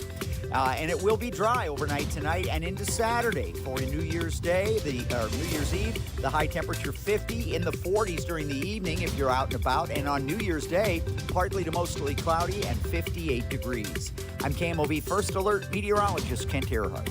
This hour of News Talk STL is brought to you by Rodney and Jen Wallner and the entire Wallner home selling team at Berkshire Hathaway. Call them today at 314-810-SOLD. 314-810-SOLD. Packages start at $29.99 a month with signed agreement. Restrictions apply. Speak to a representative for complete offer details. See Vivint.com for license details. Terms and conditions apply. Homeowners, if you're looking for the best in home security and smart home technology at a price you can actually afford, we have great news. Now you can get Vivint's award-winning home security systems starting at about $1 a day. U.S. News and World Report has recognized Vivint as the best professionally installed home security system of 2022. And right now, you can get Vivint's home security technology for about $1 a day. Plus, get free professional installation from a licensed technician. Protect your home and loved ones for as low as $1 a day. Call right now for your free home security consultation. 800-561-3405. 800-561-3405. 800-561-3405. That's 800-561-3405. Listen anytime. It happens. Anywhere. Everywhere. Every day continues to bring more news with the News Talk STL app. Keep St. Louis's home for conservative talk with you wherever you go. Download the News Talk STL app in the App Store or at newstalkstl.com. Mike Ferguson. You play ball like a girl. Gabe Pfeiffer. I triple dog dare you. Get up, can't you hear the alarm? Get up, St. Louis. So it's time to get out of bed. Pour yourself the greatest cup of Kofifi the world has ever seen.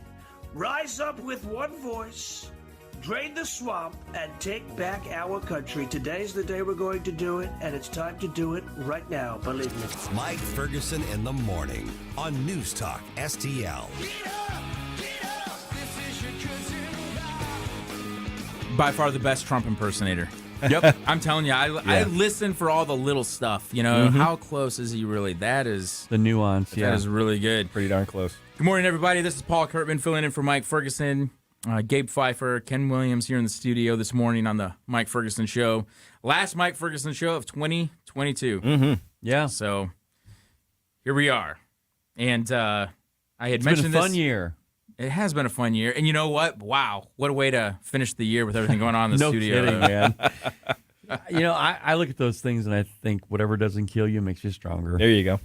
Yeah, I tell you what. So for the listeners that are just tuning in, or maybe you didn't know, but some pipes burst. Was that last week? When all that cold weather came. Yeah, it was when the cold weather. Yeah, and just completely wrecked. It's Christmas Eve.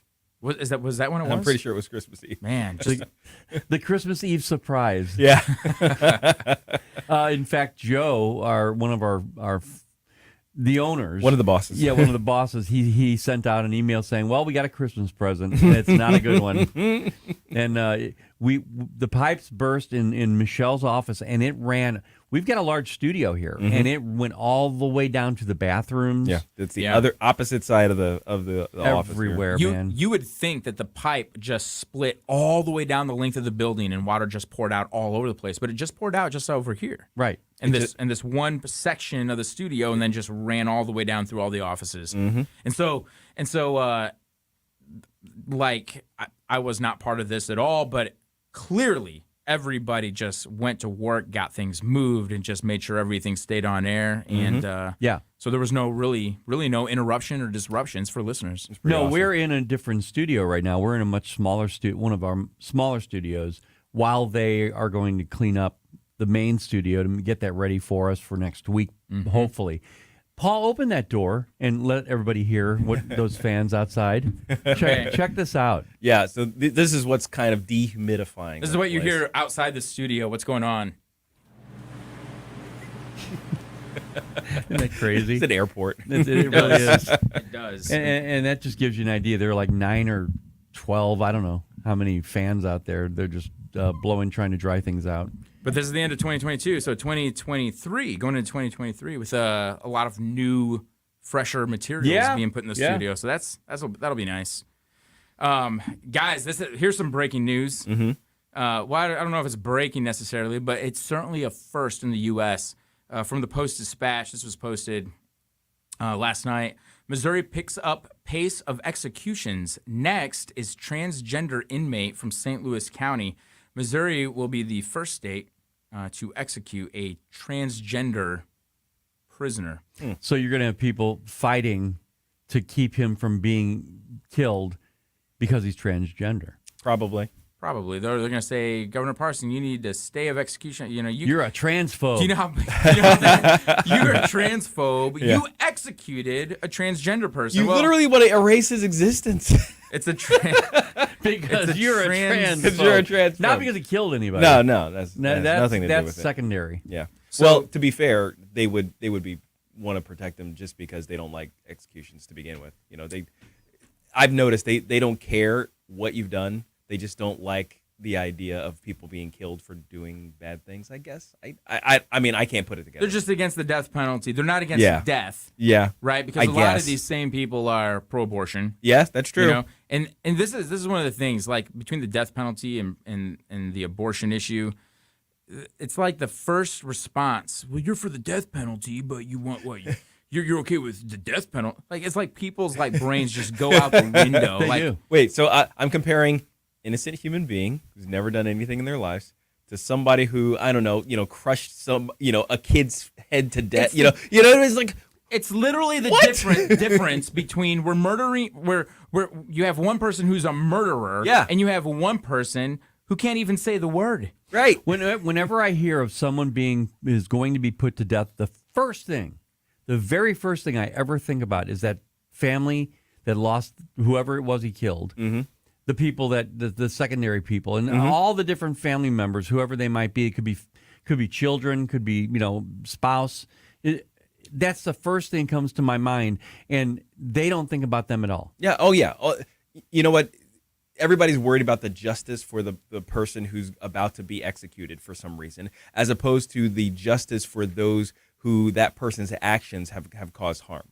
That's the thing. That's the whole point of execution. It's to execute justice on that individual for the life that they took unlawfully. So this person who's about ready to be executed, Scott McLaughlin, he is now a transgendered woman. But he wasn't before, though. He wasn't before. In fact, what he's being executed for is he had stabbed, strangled, and raped his ex-girlfriend in St. Louis County back in 2000. I think it was in 2003. And now he's scheduled to die by lethal injection Tuesday evening in Bonne Terre. Right now, Missouri has 2 executions actually on the calendar. So there's Scott McLaughlin, and then there's another one. I want to talk to any feminist who wants to protest his execution.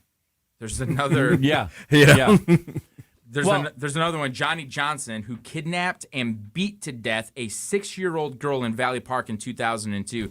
So if you kill somebody. Mm-hmm. And I understand the appeals process. Because, listen, I do not trust our government with almost anything. Sure. And that also includes the death penalty. Yes. Have innocent people ever been put to the death penalty? Sure. So we have an appeals process, and we absolutely should have that DNA evidence. Because I don't trust the government. I do not trust our government. Right. Okay? However, I am absolutely for the death penalty when you have a guy like this, Johnny Johnson, who kidnapped and beat to death a 6-year-old girl. A baby. Yeah, a baby.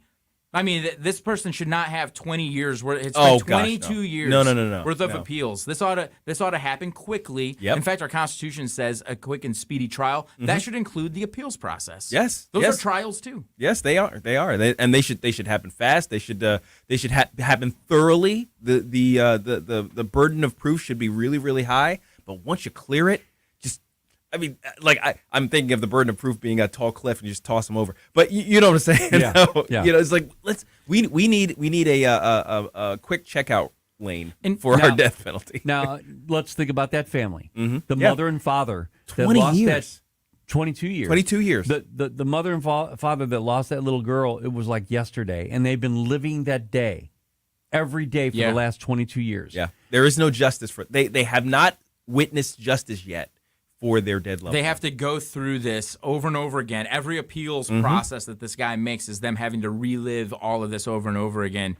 You know, you're exactly right, Ken. My goodness. One of the problems too that I think that we have is, and I don't know where this comes from. I don't know if this is the case all the time, but like if people confess, they're like, okay, then the death penalty is off the table. Death penalty is not about rehabilitating. No, because it's the penalty. Yeah, like it's the punishment. Right. Like you take somebody else's life in a cold-blooded way, whether you're stabbing your ex-girlfriend or beating to death a 6-year-old girl. The punishment is you die. Yes. I'm not interested in a rehabilitation argument. Well, it doesn't help rehabilitate anybody. Well, of course it's not going to rehabilitate. Because that's not the point. They're dying. Yes. That's the point. Yes. To punish them. Yeah, you should look at it this way. We're rehabilitating society by getting rid of this cancer. Yeah. I mean, these type of people are cancers on society. They are the portion of, if you want to look at rehabilitation as basically fixing a portion of a person's brain so that they don't do things that hurt other people anymore so that they can rejoin society. Well, this is a metastasized portion of society that needs to be cut out so that society can get better. Yeah. And if you look at it that way, we're not waiting 20 years to perform brain surgery to remove a metastasized, cancerous mass, right? No. You get rid of it fast because the longer it stays there, the worse you're making society. Good analogy, Gabe. Thank you, sir. Very good. I love my analogies. So do we. just pat myself on the back there for a second. We enjoy them very much. No, it's just I think about it, again. We go back to the families. I mean, come on now, 22 years in appeals. That is a penalty against the family. An unintended penalty that they didn't deserve. They didn't deserve any of this, and they're still getting it. There was a legislator, Rick Bratton, when he was in the state house. He's in the state senate now. I don't know if he'll do this, but he tried to bring back firing squad. Yeah, let's go. It was really funny. I had this really important piece of legislation. I'd sent out press releases, and I was driving to the Capitol building one day, and I was listening to a St. Louis-based talk station, and they had their news break. And they're like in Jefferson City, and like I was working on this big thing. I had all these committee hearings wrapped up into this legislation, trying to save the state hundreds of millions of dollars. And I'm like, oh man, they're going to read my press release. No, they were like, a lawmaker from Independence is trying to bring back the death penalty by firing squad. And I'm like, oh, because like that one wasn't going to go anywhere, right? And I was really hoping for it. But there are people, and I'm not surprised by this, that are saying, yeah, bring back the firing squad. Yeah, I'm not saying bring it back, but you know, if it's the death penalty, it's the death penalty. Right. And is there any difference between, I mean, we were talking the other day about people swabbing arms of lethal injection recipients because they don't want to make them sick. Right. I like how you made that announcer sound like he was from the 30s. And they're going to be... ding, ding, ding, ding, ding, ding, ding, ding. Breaking news. Breaking news here. And hey, we'll be back here in just Mr. and Mrs. America. We'll be back here in just a couple minutes. Calls to dismantle the FBI. Is this going to pick up traction between Republicans and Democrats? I know we've got some lawmakers who are making that call, but we'll talk about that when we come back here in just a minute on the Mike Ferguson Show, 1019 94.1 News Talk STL. Watch us on our live stream using Rumble, Facebook, and Twitter.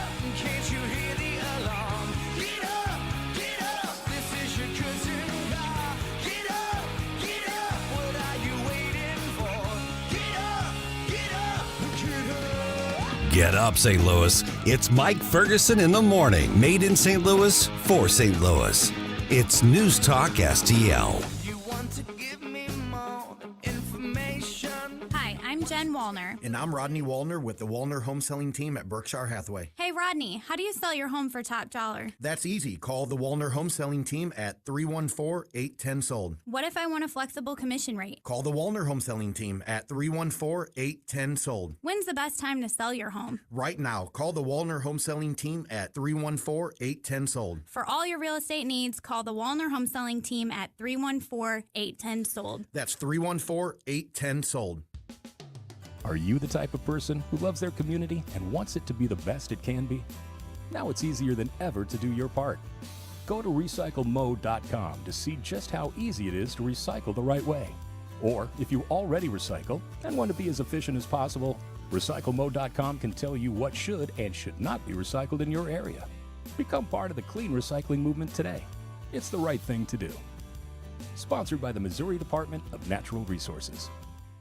Hi, Jen Wallner here. As a former foster child myself, I have always been an advocate for foster children in our community. Angels Arms is an amazing organization that provides a stable, nurturing, and loving family environment for these children. They ensure these children have not only the childhood they deserve, but the resources needed to become successful, thriving adults. I truly believe that this organization is transforming lives, and I could not be more proud to be a small part of that accomplishment. For more information or to get involved, visit angelsarms.org. Fox News commentary. The year is almost over, which means we only have 752 days left of Joe Biden. I'm Tommy Lahren. More next. America's kids are at risk. Parents can't control their education. And states are taking over health decisions, even letting children decide their gender. Rob Schmidt is on Newsmax all this holiday week, and he's warning about the dangers to our kids with the woke agenda. Tune in tonight for Rob Schmidt and his series Kids at Risk. You'll be shocked. This holiday week, check out Newsmax and Rob Schmidt. Make the switch to Newsmax. You won't look back. Out 2022, I'd like to share my picks for the best of the worst. Before I announce the top 3, let me recognize some honorable mentions. Woke Disney, TikTok challenges, and the people who ate the things in the TikTok challenges. Kanye West, Balenciaga, masks and the healthy young people still wearing them. Old Twitter, the state of Pennsylvania, which elected not only a vegetable but an actual dead person. And last but not least, the ladies of The View. On to my picks for the top 3 losers of 2022. Number 3, college campuses, because I've personally experienced how rabid these college leftists can be, and sadly, their university administrators don't seem to care. Number 2 is White House Press Secretary Karine Jean-Pierre, who, despite her best efforts to lie and deflect, did a horrible job answering basic questions and pronouncing basic things such as Nobel Prize. Number 1 is, of course, President Joe Biden, who has not only led our country into the toilet, but has taken numerous undeserved vacations to celebrate his horrid leadership. I'm Tommy Lahren, and you can watch my show Tommy Lahren is Fearless at Outkick.com. The news and talk that affects St. Louis. The justice is ruling that the Trump-era Title 42 is here to stay for now. This is 101.9 and 94.1. The Biden administration can't keep ignoring the problem. News Talk STL.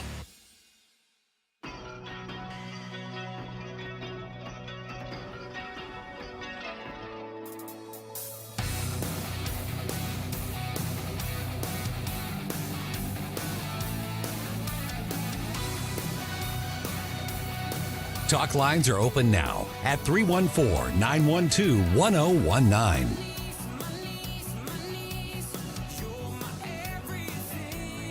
Get up, St. Louis. It's Mike Ferguson in the morning. This is News Talk STL at 101.9, 94.1, 99.1 HD3 and NewstalkSTL.com. We've been talking about this for 3 straight weeks.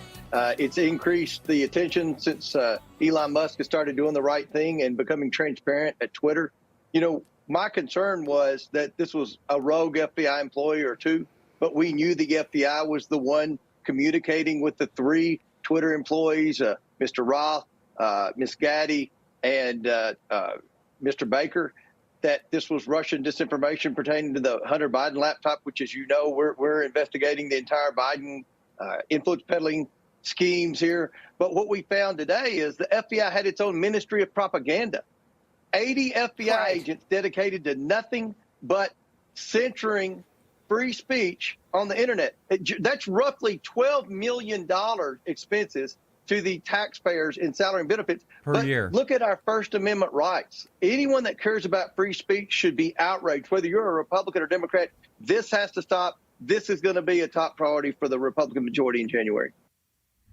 Okay. Top priority. Let's go. 80 FBI agents dedicated to just Twitter. Yeah. The budget for the FBI, the last number I have here is for 2021, but the annual budget was $9.7 billion. I have a feeling they actually get a lot more because we were talking about this, last hour about how more money winds up flowing to departments and agencies. Yeah, I'm assuming also there's supplementary budgets and all other kinds of continuing resolutions that also give them more money throughout the year. But to have 80 full-time equivalents, or in other words, 80 agents dedicated to Twitter and shutting people down. Yeah, because that's all they did. I mean, well, you know what? let's be fair. Let's be fair. There has to be at least some measure of legitimate investigation going on through social media, because we know that there were, Twitter itself was trying to deal with child trafficking. Who they were using special hashtags and stuff like that to communicate through social media to coordinate their child trafficking and stuff like that. So, okay, I will give you, FBI, that. That's a legitimate use of FBI resources to investigate crimes. It's an investigation. Yeah, how many that's people do you fine. think that requires? It doesn't require 80. Well, what it certainly doesn't require is it doesn't require the FBI going to Facebook and Twitter, asking them to ban or censor conservative accounts and posts because it violates or otherwise undermines the Biden administration or the Biden campaign, which is what we found out the FBI had been doing with both Twitter and Facebook. A complete betrayal of the trust and the confidence that we put in the FBI to do things like investigate kidnappings or fraud or something like that. Yeah. And you have to wonder how deep this goes and how many people had opportunities to censor conservatives on Twitter alone, because Michelle Obama herself put in a request to have Donald Trump banned from Twitter. She was one of the main requests to have this done. I know that. How did this happen? How did she get the authority to go over there to a private company and put that in a request and have it happen? I know that we are backers of law enforcement and we want law and order. But when the FBI was first instituted, there was a lot of people that were against it because they were against the idea of a national police. Up until that time, we hadn't had a national police force, and essentially that's what the FBI is. It's a national police force. Yeah. And so it's kind of, I think it seems so foreign to people in America today that we would do something like get rid of the FBI, because we've always known America as America with the FBI. Right. But the FBI, I don't think, is even 100 years old, is it? No. It's not even 100 years old. No. Like there are people, we have American citizens in the country today that are older than the FBI. Yeah. So the country has done fine, has done well before without an FBI. But I would actually argue that it's done worse with them today. In recent years, for sure. Oh, yeah. Well, I used to admire them. Yeah. I mean, I actually, at one point in my life, I thought, it'd be kind of cool to be an FBI agent. I wonder what, the process. Okay, a little over 100 years. 1908 was when the FBI was founded. So, yeah, I mean, but the thing is, that's 1908. The country was founded in 1776. We had 1776 to 1908 where we did not have the FBI. Hey, it seemed to have worked out okay. Yeah. Based on everything that we know now that they've been doing, though, over the last, say, 10, 15, even 20 years, I think we need to evaluate this, reevaluate it. Yeah, and if the FBI has a role and a function, which I agree. Like, I mean, if you have children that are being kidnapped, the FBI plays a role. Normally, the FBI does not get involved in missing persons cases unless it's a child or unless it involves interstate travel, right? Right. So I think that there's a role to have a kind of more centralized investigatory organization, but I don't know why that couldn't be done through something called an interstate compact. Yeah. So you have states that pass legislation where they all agree, hey, we're going to create this is a constitutional mechanism. It's actually in the U.S. Constitution. We're going to have the states actually put this together and run this rather than the federal government. That way, states can actually be a little bit more jealous and guardians of their own power and their own sovereignty. I mean, listen, we have U.S. senators and congressmen that the FBI was trying to get deplatformed. So you can't trust the FBI with the representation of the people to be good stewards of the representation of the people through congressmen and senators. They'll try to get them banned also. Yeah, absolutely. Now, is there an argument to be made that there are functions of the FBI that we should have a federal agency to execute? Well, I mean, I watch FBI, the movie, the TV show. Okay. I mean, and it's such a glorified view of the FBI. Yeah. And it really aggravates me, the fact that I watch this show, and then I think to myself, man, I wish that was the FBI. And they're not. I used to even say, guys, I know it's not the rank and file. It's the leadership of the FBI that's causing the problem. That was our tendency, yes. I just don't believe that anymore. And I wish it was something like that, Gabe, because of their episodes in the TV show, for example, they talk about how, you have these criminals that are serial killers, and they're crossing state lines, and they're investigating, they're finding them, they're tracking them down. That kind of thing, I think there's something there for that. Sure. But that's really that's TV, basically. Right. Yeah. Back in 2018, when I was still in office, my wife calls. I'm in Jefferson City. I'm in the Capitol building.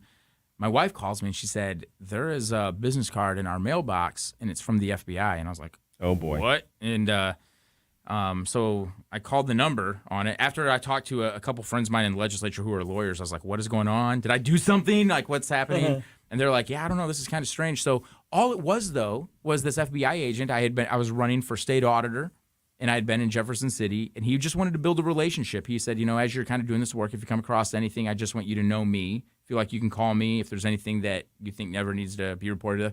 That's good, building relationships because you're interested in getting to the bottom of something. You want to know the truth. If there's any crimes, you want to be able to prosecute it. But what the FBI is turning into in Washington, D.C., so outside of these, local field offices, right, is it's turning into nothing less than a political mechanism that is being weaponized against political opponents. And that is something that the American people just can't stand for. So at the very least, there needs to be some serious reforms. Some people need to be fired. I mean, who do you have investigating the investigators? How do you bring accountability there? You know what I would love to hear right now, if one of our listeners were an FBI person involved in the FBI in some way. You can agent, use analyst. Use a fake name. It doesn't matter. If you're in a field office here in St. Louis and you think that, well, you guys are like, saying maybe the right thing with Washington, D.C., but our field office, we are, the people that are behind you. Give us a call, 314-912-1019. I'd love to hear from them. I served with a former FBI agent in Jefferson City, Gary Fuhr. He actually then went on to work in the St. Louis County elections. I can't remember what his title was, but he worked in an elections department or something in St. Louis County. That name sounds very familiar. Gary Fuhr. He was a good guy. I really liked him. Well, my sister-in-law, she's the deputy director for the Republican Party for downtown Board of Elections. Okay. And I think she knows him. Probably does. I only served one term with him. That was between 2011 and 2012. But he was a real stand-up guy. He was the kind of guy that you would envision an FBI agent being. You know, kind of lean, look you in the eye, very matter of fact. Right. But that's like what we want from the FBI. What we don't want is we don't want these Peter Strzucks. Oh, no. We don't want people like that. No. Goodness. The crooked FBI people that I envision in my head are Peter Strzok types. Yeah. Hey, we're going to come back in a minute. Guys, I'm going to tell you about kind of a bizarre story that, something kind of strange that happened out in Washington, Missouri, just over the Christmas break here. We're going to talk about that. And so it involves a missing person, so people might want to be paying attention. Maybe you can be on the lookout for somebody. But we'll be right back here on the Mike Ferguson Show, 1019 94.1 News Talk STL.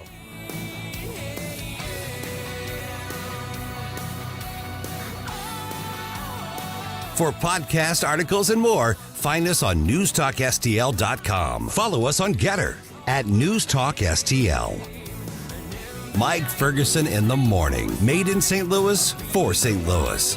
It's News Talk STL.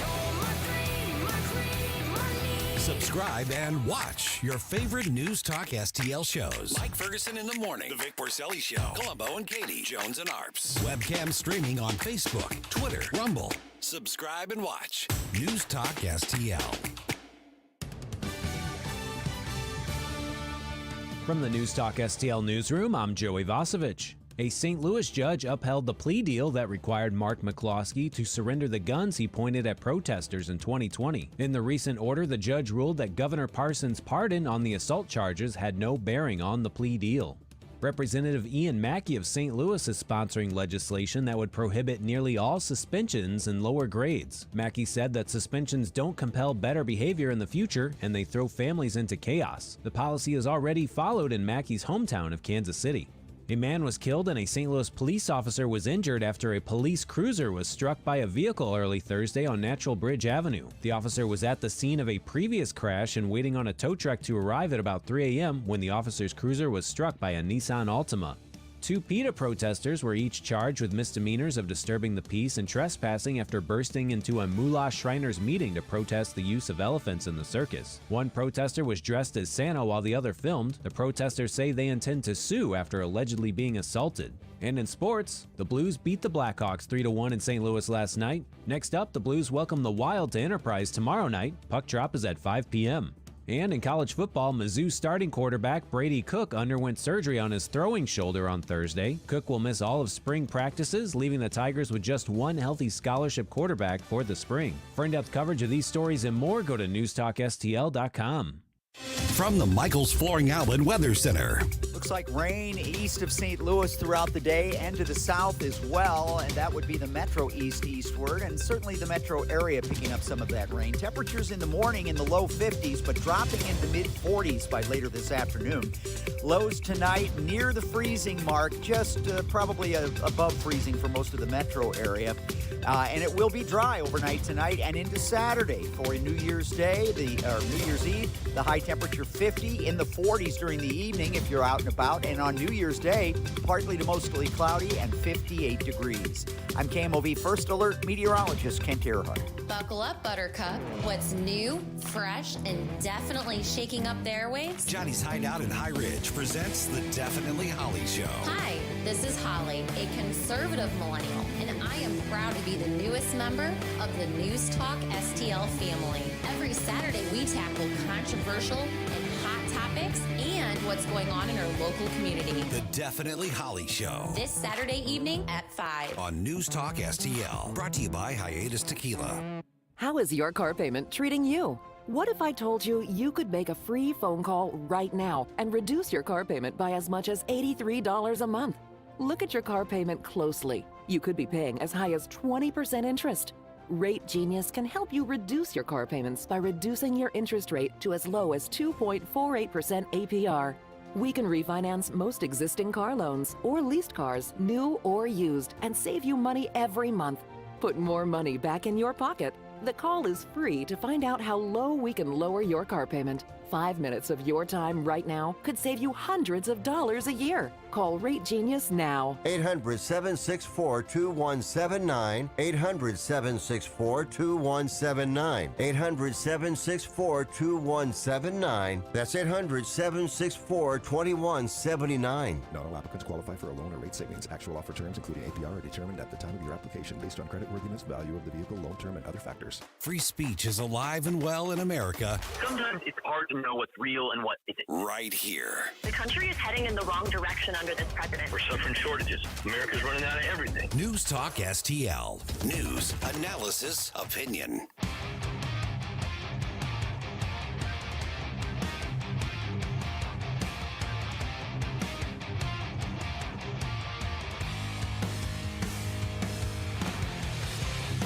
Talk lines are open now at 314-912-1019. Get up.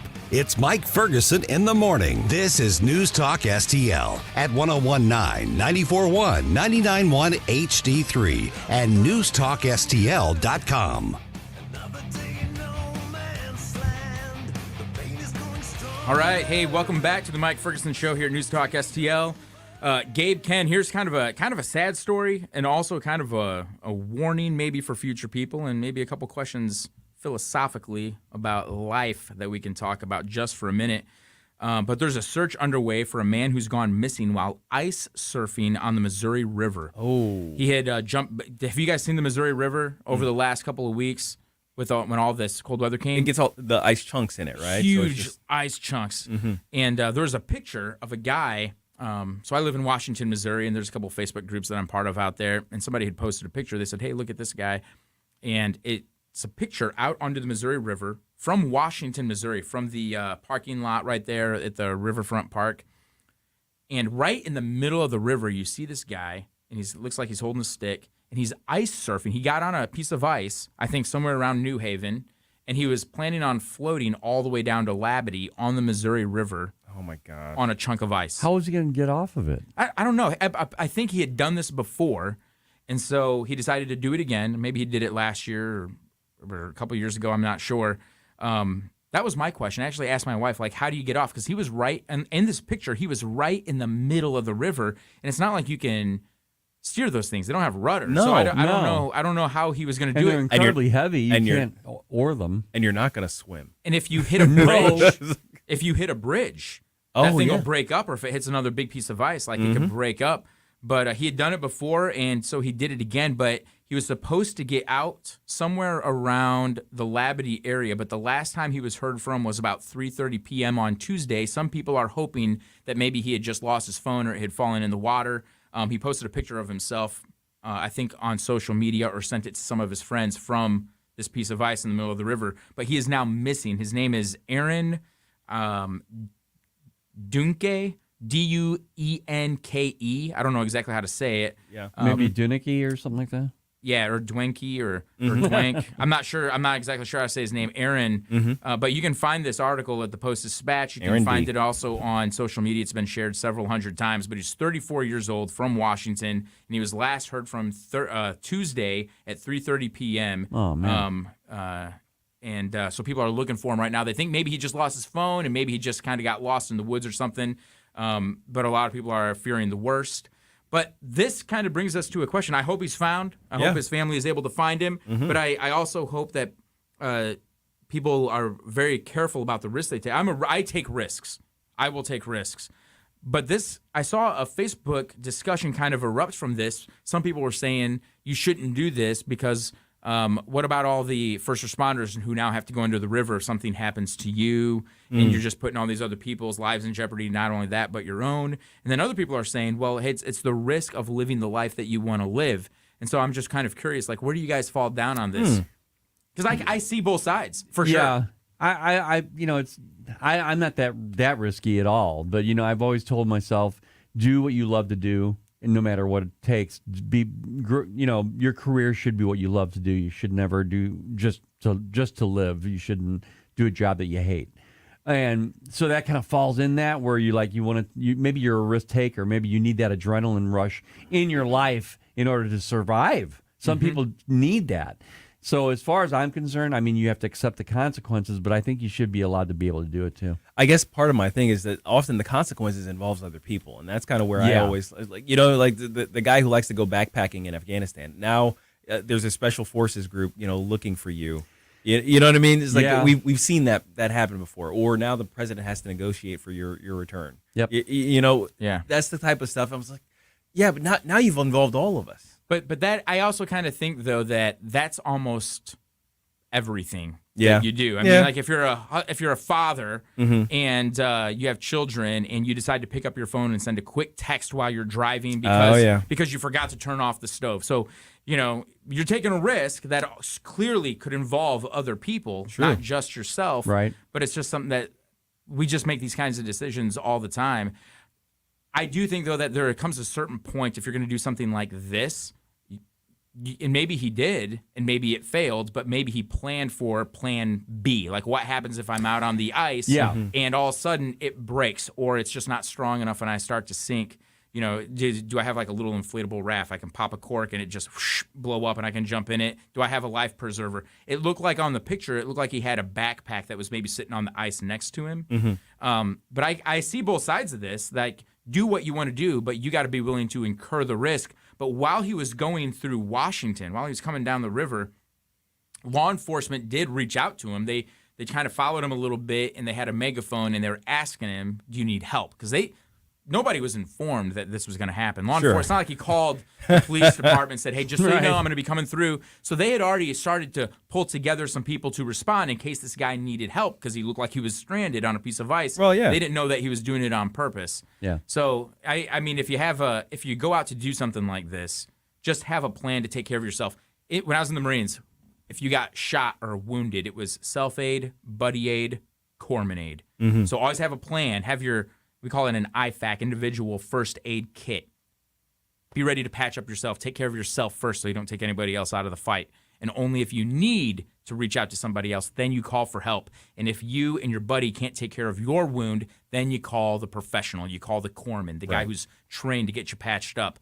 So if you're going to go ice surfing, I'm not telling people don't do it under any circumstance. But if you're going to take these types of risks, it just makes sense that you would be thoughtful about other people and have a contingency so people not only know where you're at, but you can also save yourself if you need it. Yeah, I have an apparatus of communication like, every 5 miles I need to check in here. And if I don't, then at least then you'll know within a 5 mile area or 2 mile, whatever it is, that you'll know where he's supposed to be, and then that could narrow things down and maybe not require so many people to be involved. I get that part of it. I just don't think that we should be telling people they shouldn't do, Yeah. Oh, yeah. I mean, like climbing Mount Everest. Well, I mean, people die every year. Yep. you Well, know? making laws against it, obviously. But I'm going to tell you what I think. I mean, that's kind of like, and I think that was dumb.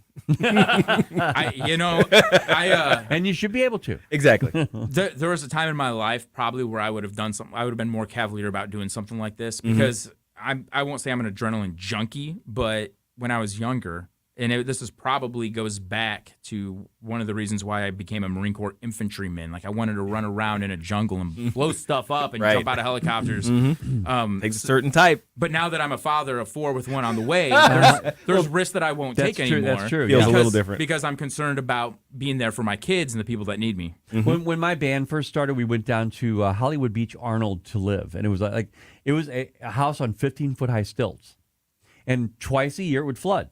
And that was just the way it was. They said, do not go down there in a canoe. There are trees, you'll get sucked under no matter what. I went down in a canoe. And I pulled right up to that 15-foot high entry and got my stuff out and went back. That's the risk I was going to take then. Yeah. And that's a big risk. Yeah. Would I do it now with kids? No. Oh, heck Right. Absolutely not. Yeah, let the stuff go. Yeah. There is a Facebook page if anybody would like to go on Facebook and find it. Aaron Dwanky search efforts. So if you just type in on Facebook, Aaron Aaron, his last name Duenke search efforts, you'll be able to find that Facebook page and you can participate in that search or just get a little bit more information about Aaron and his whereabouts if you're in that area, and if you should come across him or find him or just help out however you can or however you want. What I am glad about, though, is even in a case like this where there's a lot of disagreement on whether somebody should or shouldn't do stuff like this, there have been a lot of people pouring onto this Facebook page just to get more information about it because, I mean, man, I drive all around Washington and Augusta. I'm up and down the Missouri River like 2 or 3 times a day between Washington and Chesterfield or Washington and St. Charles. Yeah. You know? So that's certainly good that so many people are paying attention to this, but I hope Aaron's found. Yeah, absolutely. Hey, we will come back in just a couple minutes, talk a little bit about the markets, talk a little bit about inflation and the rising cost, the continuing rising cost of electricity and other household goods and services, right here on the Mike Ferguson Show, 101.9, 94.1, News Talk STL. Watch us on our live stream using Rumble, Facebook, and Twitter. Get up, St. Louis. It's Mike Ferguson in the morning. This is News Talk STL at 101.9, 94.1, 99.1 HD3 and NewstalkSTL.com.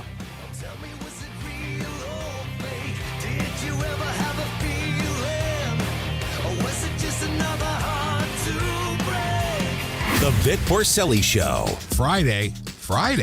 2-day work week? I'll do that every week if we can. We will have the best wheel of audio of 2022 coming your way at 10:41. Weekday mornings at 9 on News Talk STL. Hi, I'm Dr. Alan Link, owner of the Dental Link. You've heard ads about teeth in a day, but did you know that you will be chewing on plastic, acrylic teeth? Here at the Dental Link, we can give you porcelain crown and bridge teeth utilizing mini dental implants that function much more like real teeth at about half the cost. Plus, mini dental implants are less invasive, less painful, and your recovery time is much shorter. Give us a call at 314-794-6464 or simply visit us today at thedentallink.com. Life insurance is one of those things that just about everybody needs, but few people actually have. Hey, if you die unexpectedly without life insurance, guess what? You'll leave your family with even a bigger mess. Life insurance will help replace your family's income. It'll help cover burial expenses. Life insurance can even help pay off debt like credit cards and medical bills. Life insurance can even pay for college. And if you own a business and you die, life insurance can help your business from collapsing. It can even help cover estate taxes. Life insurance has never been more affordable and needed. Plus, you can always shop around even if you have a plan and save some money. So call the Life Insurance Quote Line right now for free pricing information. 800-979-3060. 800-979-3060. 800-979-3060. That's 800-979-3060. This is News 4 Chief Meteorologist Steve Templeton, and we're proud to be the official winter weather source for News Talk STL. The First Alert Weather Team is working hard to keep you ahead of the big weather changes and help you plan your day. So stay connected this winter with Channel 4 and News Talk STL.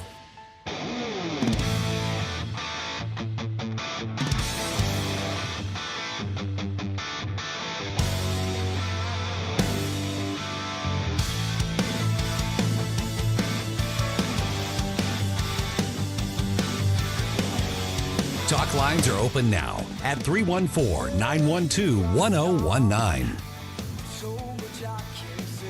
This is Mike Ferguson in the morning, made in St. Louis for St. Louis.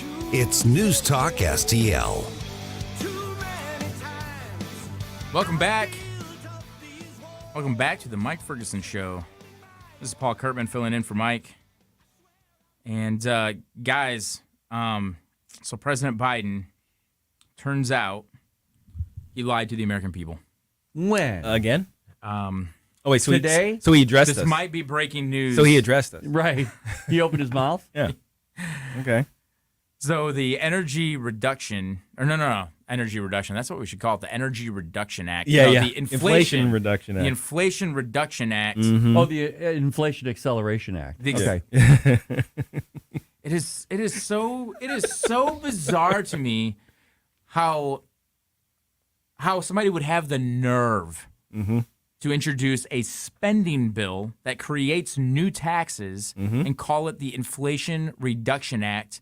And on the same day that they're going to sign it, they throw a party with dancers, and it's all televised.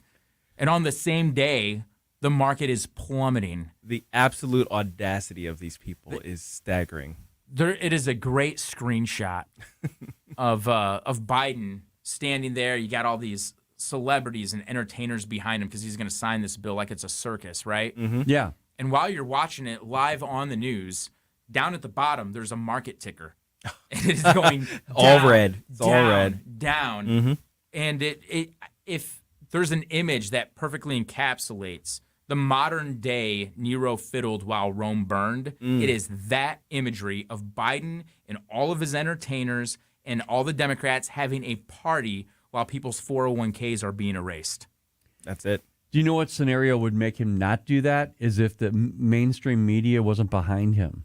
If they were telling the truth and actually posting the facts to the American people, he wouldn't have had that audacity to do all the things that he did. Because they would be saying, look, you need to stop right now. Stop. And he's not, because they don't say that. And he basically puts up a shield saying, no, everything's fine here. I don't know what you people are talking about on the right, but everything is just fine. And he even said it. What was it? The economy's strong as hell? Yeah. He takes another lick of his ice cream cone? Yep. Yeah. It's like, it's every single time now. It's very much, not only the Nero, Rome burning thing, but also the let them eat cake. It's like it's every other week. It's a let them eat cake moment for the Democrats. And then the most recent one, he signs $1.7 trillion bill, and it tweets out, looking for more and looking forward to more in 2023. From the multi-million-dollar house of his billion-dollar donor while on vacation, again, for like what is it, like a third of his president? I mean, not exactly, but you know what I'm saying. No, like, there's something to that, Gabe. He's been out of the White House 48% of his tenure. 48%. He's been out. I don't know if it's been on vacation, but I'm saying they added it up. Yeah. And in the time since he took the oath of office, he's been out of the White House 48% of the time. I remember George Bush used to golf a lot. Oh, yeah. During the war. Yeah. And then he stopped. Yes. He made the decision. He's like, here I'm out here playing golf. It's a bad look. He's like, and for him, and I believe this too. I got a lot of issues even with George W. Bush, but I believe that he was sincere when he said, look, I just feel a little convicted about being out on a golf course while other guys are wearing body armor in Iraq. Is essentially kind of where he was coming from. And at the same time, he's also making like weekly trips to Bethesda to visit wounded troops, which often wasn't covered. But the point is he stopped golfing. Yeah. Because he knew that there were American families that were suffering because of the war effort, and so he stopped playing golf. Yes. And he was mocked for it in that film W. Yeah. Oh, yeah. Where he stopped. They made him really played him out to be an idiot, and he was Mhm. like, "Well, I'm going to stop eating dessert. It's the least I can do." You know. Now watch me hit this drive. Yeah, now watch me. That was the terrible video. Yeah. Funny in hindsight, just because it's just kind of ridiculous. Yes, yes. But I mean, I'm willing to bet that he probably watched that clip. Oh, and it hurt him. And he was like, "Oh my god, this looks so bad. What an idiot. I feel terrible I for should- doing I this. should not do this." Yeah. But he stopped. Yeah. But nothing is stopping Biden. Not at all. from his I would argue that vacations. he's ratcheting it up. Maybe. He's gone from licking ice cream and falling off of bicycles on a bike path to going to St. Croix, hitting the beach. When the country, to avoid a government shutdown, they're flying a 4,000-page, $1.7 billion bill. Trillion. I said it again. You Wishful can't thinking. say that word. Yeah, wishful thinking. They're flying this 4,000-page bill all the way to St. Croix to a political contributor's home, a political campaign donor's house. Probably his vacation, like a third or fourth home for this guy. By the way, Yeah. Whenever somebody gives On you the beach in St. Croix. I'm wondering, he's running. He says he's running for president again. Whenever somebody gives you a check, you have to report that to the Federal Ethics Commission, but you also have to report things like in-kind contributions. Right. At least we did in Missouri. And I'm gifts wondering gifts of a certain if size you are also. vacationing at a billionaire's house, are you reporting that on your ethics report? you should, as at the very least, at a sort of Airbnb sort of equivalent rental, right? Well, the question is if you're a Democrat or Republican. Right. That's the yeah. You know what? You're right. It's a flow chart. Yeah, Yeah. It's one of those. It's one of those tests that you take online that adjusts what the next question is based on the answer to the previous one.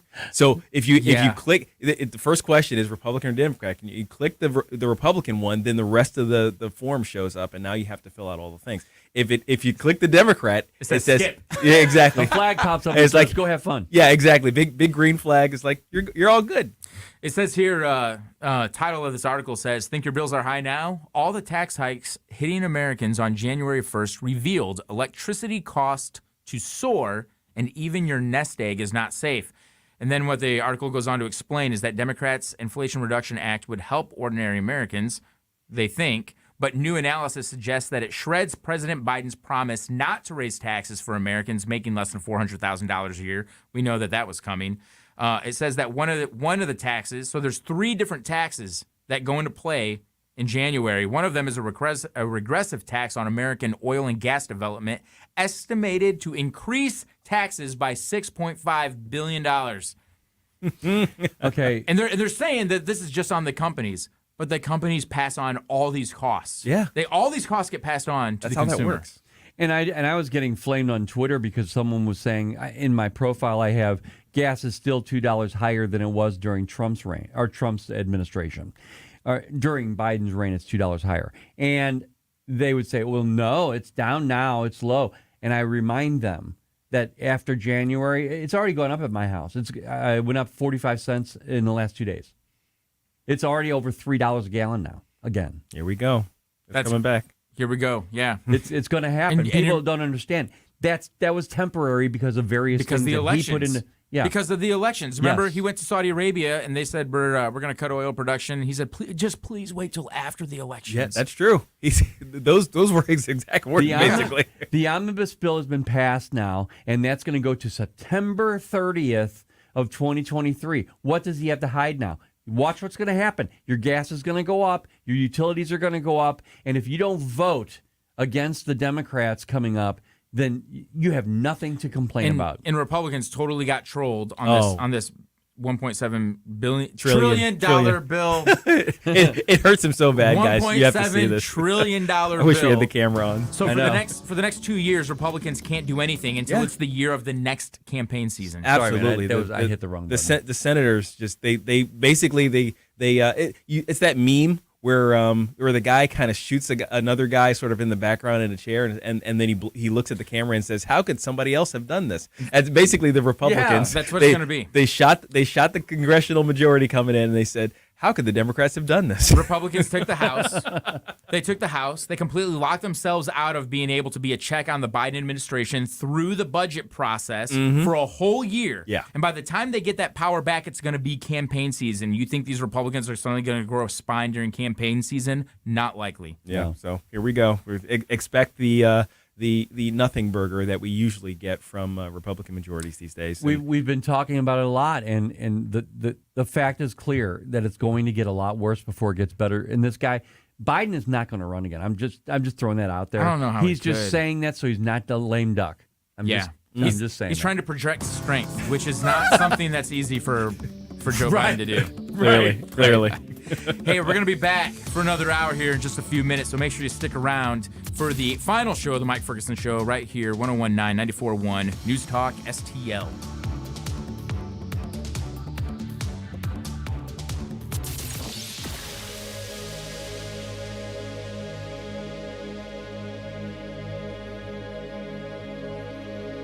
Newstalk STL is proud to have Doug Voss of Safe Money Radio as part of our lineup each week. Doug has been a staple on St. Louis radio for many years as one of the leading financial experts in the area. Doug and Safe Money Radio is on 3 times every weekend, but in case you miss anything, you can check it all out at DougVossSafeMoneyRadio.com or call 844-676-SAFE. That's 844-676-7233. Doug Voss is a registered representative. Securities offered through DHL Securities, LLLP. Member FINRA and SIPC. Do you own an annuity, either fixed rate, indexed, or variable? Are you paying high fees and getting low returns? If so, Annuity General would like you to have this free book to learn the pitfalls and mistakes of buying an annuity. The Annuity Do's and Don'ts for Baby Boomers contains the little-known truths about annuities, like how to help reduce your fees and increase retirement income. And it's free. That's right, free. As a bonus, we'll also throw in a free annuity rate report just for calling. We researched over 1,000 annuities and summarized rates and benefits from financially strong insurers. You get Annuity Do's and Don'ts for Baby Boomers and the Annuity Rate Report, both absolutely free for calling Annuity General today. Hurry, supplies are limited. Call now. 800-649-8619. 800-649-8619. 800-649-8619. That's 800-649-8619. KLGY HD3 Clayton, K270BW Bellefonte, KNBS Bowling Green. This is News Talk STL at 101.9, 94.1, and always streaming at NewstalkSTL.com. News this hour from townhall.com. I'm Rich Thomason. For Western New York State, the journey down the road to recovery is well underway. This morning, the region, including the city of Buffalo, was devastated by the winter storm. It's blamed for at least 40 deaths in Western New York, additional fatalities elsewhere. With the streets now cleared of snow, downtown Buffalo is reopening, and everyday services that we might take for granted, like trash collection, are resuming. 41 Southwest Airlines flight cancellations listed this morning by FlightAware.com. It is a big comeback for the beleaguered carrier, which suffered a major meltdown during the winter storm.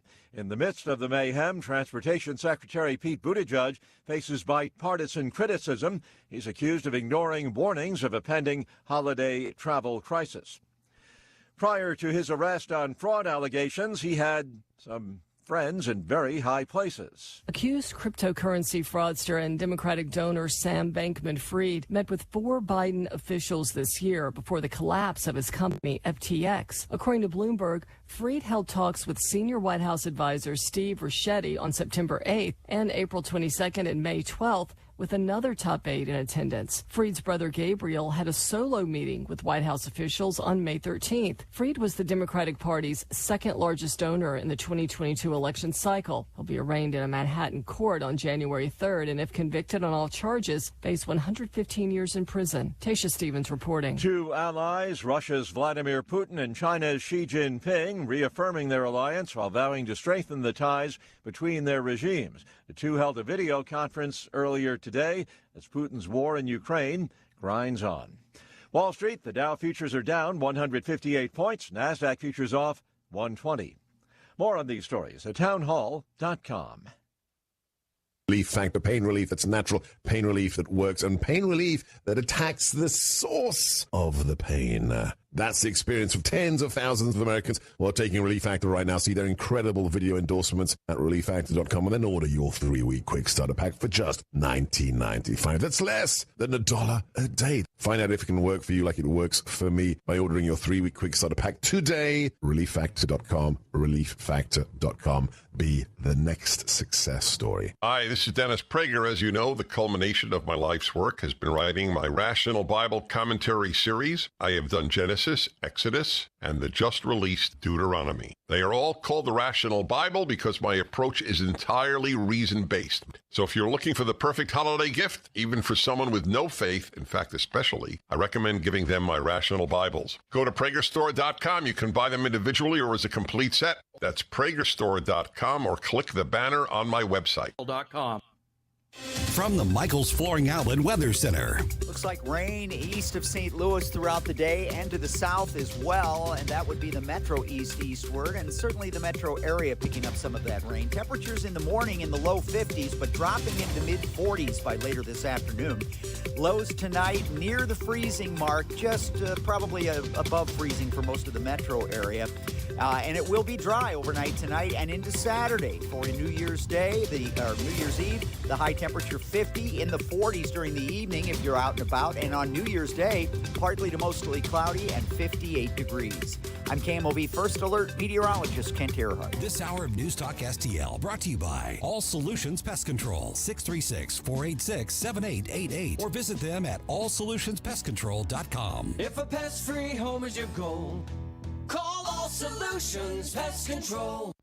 Tony Colombo here for our family dentist, Dr. Matt Boscia at New Creation Dental Care, a one-stop solution for all your family's dental needs, and I really mean all your dental needs. Dr. Boscia focuses on utilizing the latest technology to pass along the benefits and huge number of services to his patients, which saves you time, money, and reduces discomfort in many cases. He also focuses on your convenience by offering early morning and evening appointments to limit disruption to you and your kid's schedule, and to being available for same-day and emergency treatment. A broken or infected tooth can shut down your entire life, and that's why Dr. Boscia can usually treat you the same day you call about an issue, right there in the office, without you having to be referred or make additional appointments with a specialist. In almost every case, Dr. Boscia is the only dental professional you need, and that's why Christine and I trust him with our family. Learn about all those great services and see if he's right for your family by visiting newcreationdentalcare.com. That's newcreationdentalcare.com. This is what's happening. The White House was arguing to have Title 42 lifted. News, analysis, opinion. These cities are not equipped. The border is not equipped. DHS facilities are not equipped. 101.9 and 94.1. This is News Talk STL. Mike Ferguson. Just because you're offended, it doesn't mean you're right. Gabe Pfeiffer. I love Jesus. He was my superhero. Get up, can't you hear the alarm? Twitter is like being able to read every toilet wall in the world. Mike Ferguson in the morning on News Talk STL. Get up, this is your cousin God. What you see here on the floor of the House of Representatives should make everybody ashamed. The People's House. Not one amendment has been offered on the floor of this body since May of 2016 in open debate. The gentleman from Massachusetts dares to impugn the character of the Appropriations Chairwoman Kay Granger and those Republicans he says won't sit at the table, when in fact what you see here is a 4,100-page bill cooked up by a handful of people behind closed doors, brought before the Rules Committee with no ability to offer an amendment, no ability to debate, no actual discussion on the People's House floor. And my colleagues on the other side of the aisle know it. And we're spending money we don't have.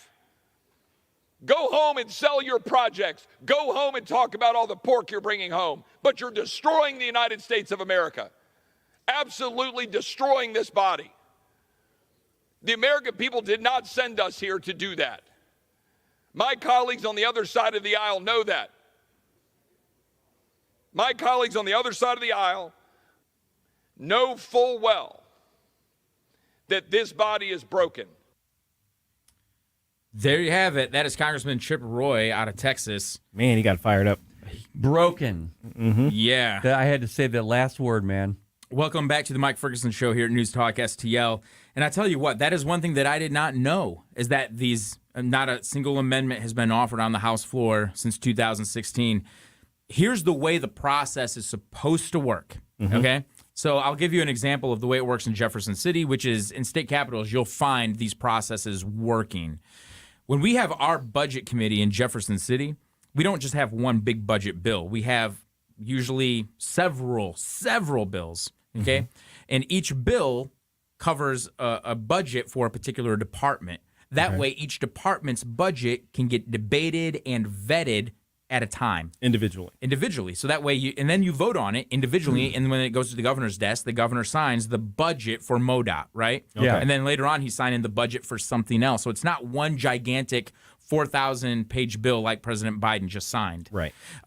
But also, the budget committees, there's committees for each one of these, and then it goes to a bigger budget committee that kind of looks at the whole thing, sort of. I'm just using very basic terms here. Sure, yeah. Then it goes to the House floor, and then the House debates it, and there is a certain amount of time, because you don't want to spend the whole legislative session debating the budget, even though the Constitution says that the one thing we have to do is pass a budget. We don't have to introduce any other bills in the legislative session, except we have to pass the budget. Right.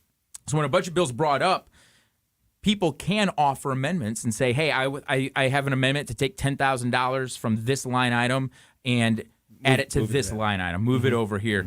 And we can debate these issues. Sure. And then by the time you're done, everybody in the House of Representatives has had an opportunity to buy into the budget bill before you vote on it, and you vote yes or you vote no. And then it goes to the Senate. They do the same thing. It comes back. To find out, though, that the U.S. Congress just passed the largest spending bill in our history, and nobody was allowed to debate it or offer amendments. That's huge. Well, they actually... That's horrifying. Didn't they introduce it in such a short amount of time that no one had a chance? It's not even possible, right? No, there is no way any person, I don't care if you're a speed reader, I don't care what classes you've taken to speed read and understand, and you guys flipping through pages super fast, you're not going to understand a $1.7 billion trillion. It hurts his brain every time. I keep saying billion because it just... Because that's big enough. It's. I mean, that's really what's happening. Why does this keep happening to me, though? No. $1.7 trillion bill. I know why it's happening. You cannot read a $1.7 trillion bill and understand the cost. In the state of Missouri, it takes months. Usually, in many cases, I'll say, we don't actually pass our budget bill for months. In ours, well, when I was there, it was only $29 billion. Right. And it still took months. Yeah. And even if you had a team of people who each got a section, and they each had that responsibility to read each section, okay, and now you bring a summary to your representative that you're working for, the representative still wouldn't have enough time to digest each of the sections in the amount of time that they were given in order to bring up any sort of issues at all. Well, not only that, but okay, say you even had 10 people that were reading portions of it. 400 pages a piece. Right. So they're about that's a book. That's a book. And then they have to present it to you to absorb. They have to digest it and then present a condensed version to you. And then you have to take it 10 sections. 10 sections and create your own narrative, your own final report that you're going to submit to the floor of the House. And submit every one of those sections to analysis.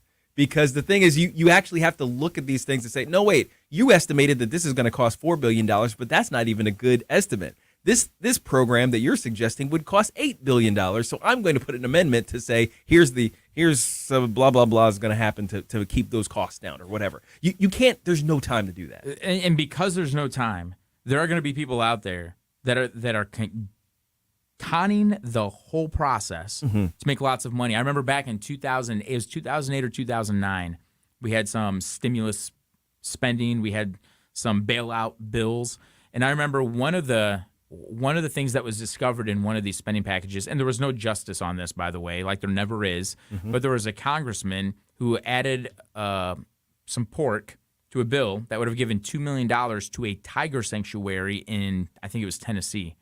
Well, it turns out the tiger sanctuary was owned by his daughter, and it had no tigers. So a congressman... She was starting it. A congressman literally put $2 million of taxpayers' money for his daughter into an organization that had no employees, had nothing, It was a tiger sanctuary. It didn't have any tigers. So his daughter literally just got a check from the government for $2 million. And it was at the same time, we talked about this during the break a little bit, I mentioned it. It was during that same time, there was a congressman who might still be there. I can't remember. I think he's in Louisiana or Mississippi. The FBI raided his house and found $500,000 in cash stuffed in frozen food containers. In his freezer. In his freezer. They found the money in the freezer. Congress. Their reaction? Their reaction to this was, oh, no, we can't be discovered here. So they got the FBI, and they had like an emergency committee hearing or something to tell the FBI, you don't have jurisdiction to do this. And the FBI was like, this is back when the FBI, when we thought better of them. They're like, we're investigating. We're investigating. We were looking for fraud and corruption and abuse. And Congress said, you're getting a little too close. It's like, but not us. Yeah, not us. You're not allowed to look for that with us. Makes me so mad, you guys. It's a black pill day. If you're listening, it is. If you're listening to this right now and you're thinking, well, they're just saying some outrageous conspiratorial things. This is real stuff. This is real stuff happening to your money that you put in every single year. Oh my gosh. And it makes me so mad. Well, and the thing is, and think about that whole tiger sanctuary situation. You know, if somebody had even if you had time to look and to vet, you're not going to investigate the tiger sanctuary. You're not going to say, okay, let me dive down into this tiger sanctuary thing. There is no time. There's no time to do that. And magnify that by all the other ones. All the other programs. And then remember what I was talking about shell corporations, but the government equivalent of shell corporations, which is shell programs. It's the same thing. I want to give some examples on this. Yeah. Okay. And this will, Ken, I just know I'm going to watch your face turn red from the neck your collar all the way up to your hairline. And then we're going to see steam kind of. And we might spend some more time in the next segment doing this because I don't think this kind of thing gets enough attention. Not at all. So I got Rand Paul's 2022 Festivus report. Festivus, which comes from a Seinfeld episode, Festivus for the rest of us. That's right. It's a family that doesn't celebrate Christmas. The whole holiday is an airing of grievances. Yes, it's a made-up holiday that surpasses, I think, Kwanzaa. So here's this. Listen to this one. Broward County, Florida, right? Famous not just for a school shooting, unfortunately, but also because there's a lot of very wealthy people that live in Broward County, Florida. Mm-hmm. They spent $140 million in COVID-19 relief funds to construct a luxury hotel and spa. What? So for COVID patients? No. No, probably for people that can afford an overnight stay in a luxury hotel and spa. What is it? Wouldn't that be a private entity? Like what are you using government funds to build a hotel? You're building somebody a hotel. In Broward County. And this was $140 million that was put into a spending bill. Now this was earmarked for COVID-19 relief, but just like we're talking about with all these other spending plans and packages and all these little organizations and nonprofits, the money never goes. The money doesn't really go to what it says in the bill. It goes somewhere else. And in this case, the bill was written for COVID-19 relief. Think about the families that were told to go home, shut your business doors. You're not allowed to have a business anymore. So, but you can take a loan from the government. Well, here's some COVID-19 relief money, and it didn't even go to them. It went to build and construct a luxury hotel and spa. Okay, I know two businesses here in St. Louis that needed the money and have shut down because they didn't get that money. And it wasn't. We're not talking about hundreds of thousands of dollars. I'm saying like 30 to 40 thousand for one and 10 for the other. I think it was just to survive the stupid government shutdown. And they had to shut down. Now I want to know, this hotel, this luxury hotel, is it government owned? That's a good question. I bet you it's privately owned. Then and it I should bet be illegal. And I bet you that it's a friend or a family member of several congressmen. See, this stuff. What is it going to take to change this, Gabe? What is it going to take?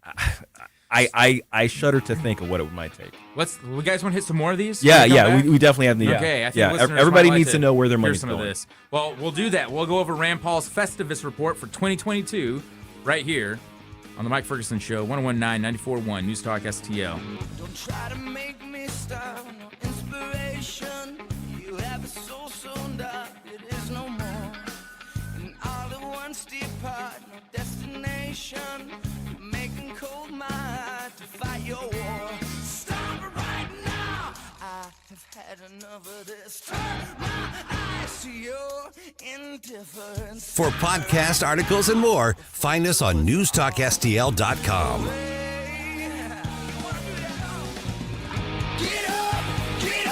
Can't you hear the alarm? Get up, this is your cousin God. Get up, what are you waiting for? Get up.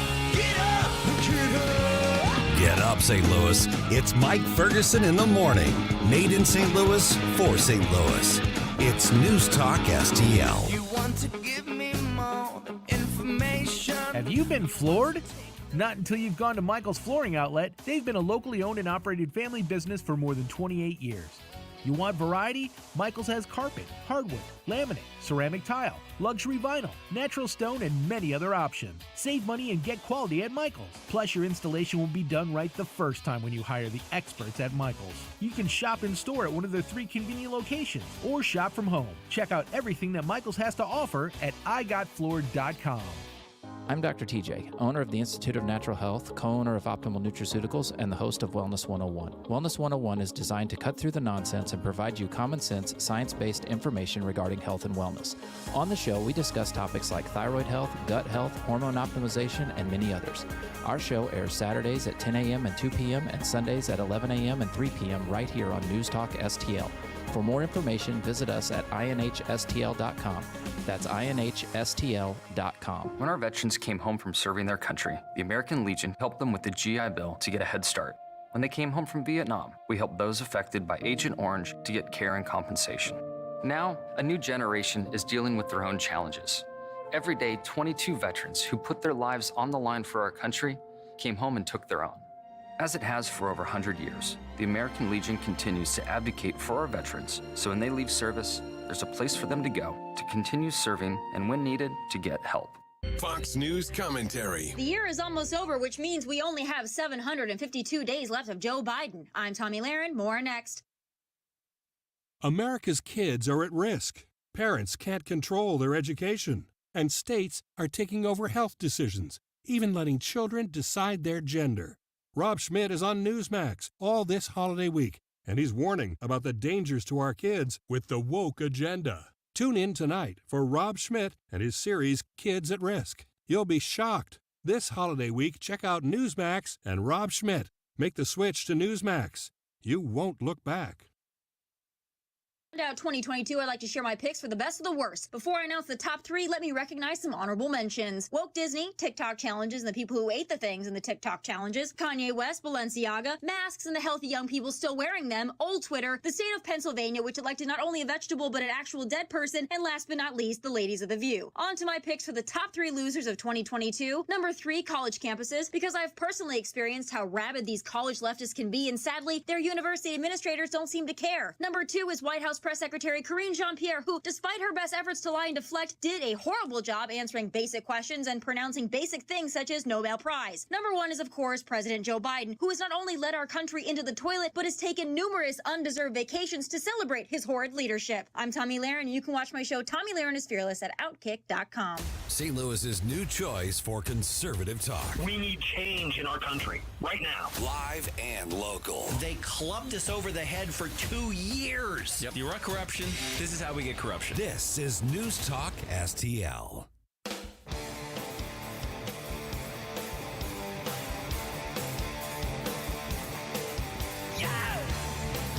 Talk lines are open now at 314-912-1019. 16, I found my dream machine. Turn the key and every light turned green.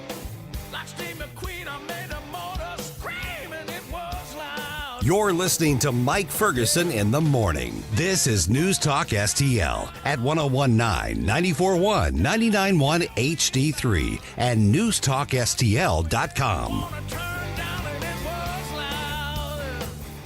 And welcome back to the Mike Ferguson Show. And Gabe, Ken, this is kind of an impromptu segment here. We're just going to kind of roll right into this. Let's do it. But this is going to be this is one of those things that's going to be entertaining. And is there a word that starts with E that also means traumatic and disgusting and vomit-inducing? I'm gonna have extreme. Let's see. I'm gonna have to look at it. Look it up on a thesaurus. Egregious. Yeah, exactly. Yeah. Egregious. Exhausting. There you go. Exhausting. Exactly. Exhausting is one of those. Okay, so this is the Festivus report for 2020. This is Rand Paul's Festivus report. Again, the Festivus report comes from a Seinfeld episode where one of the characters' families celebrates Festivus instead of Christmas, and instead of giving presents to each other, they sit around the dinner table and have an airing of grievances. Which is awesome. It is so funny. And so this is essentially Rand Paul's airing of grievances. I love it. Okay. Every year. So let's get into some of these. I already mentioned in the last segment, Broward County, Florida, spent $148 million federal dollars of COVID-19 relief funds to construct a luxury hotel and spa. But folks, there is much more. More than $31.5 million in COVID-19 relief funds were also used to purchase luxury cars. Would you guys like to have one of those? Oh, absolutely. Courtesy of your neighbor. So when they give a reason for these things, what do they? Transportation. Well, I'll give you an example. I don't even know what to ask anymore. There's some government reasoning here. So Okay. here's a good one. Federal government spends $28 million on camouflage that you can see. Wait, what? No, stop. Wait, what? Go back. Camouflage that you. What are you saying? Camouflage that you can see. They call it can see camo. What? Here it is. A Special Inspector General for Afghanistan Reconstruction report revealed that the Department of Defense spent roughly $28 million on forest-patterned camouflage uniforms to use in the deserts of Afghanistan. So you stand out?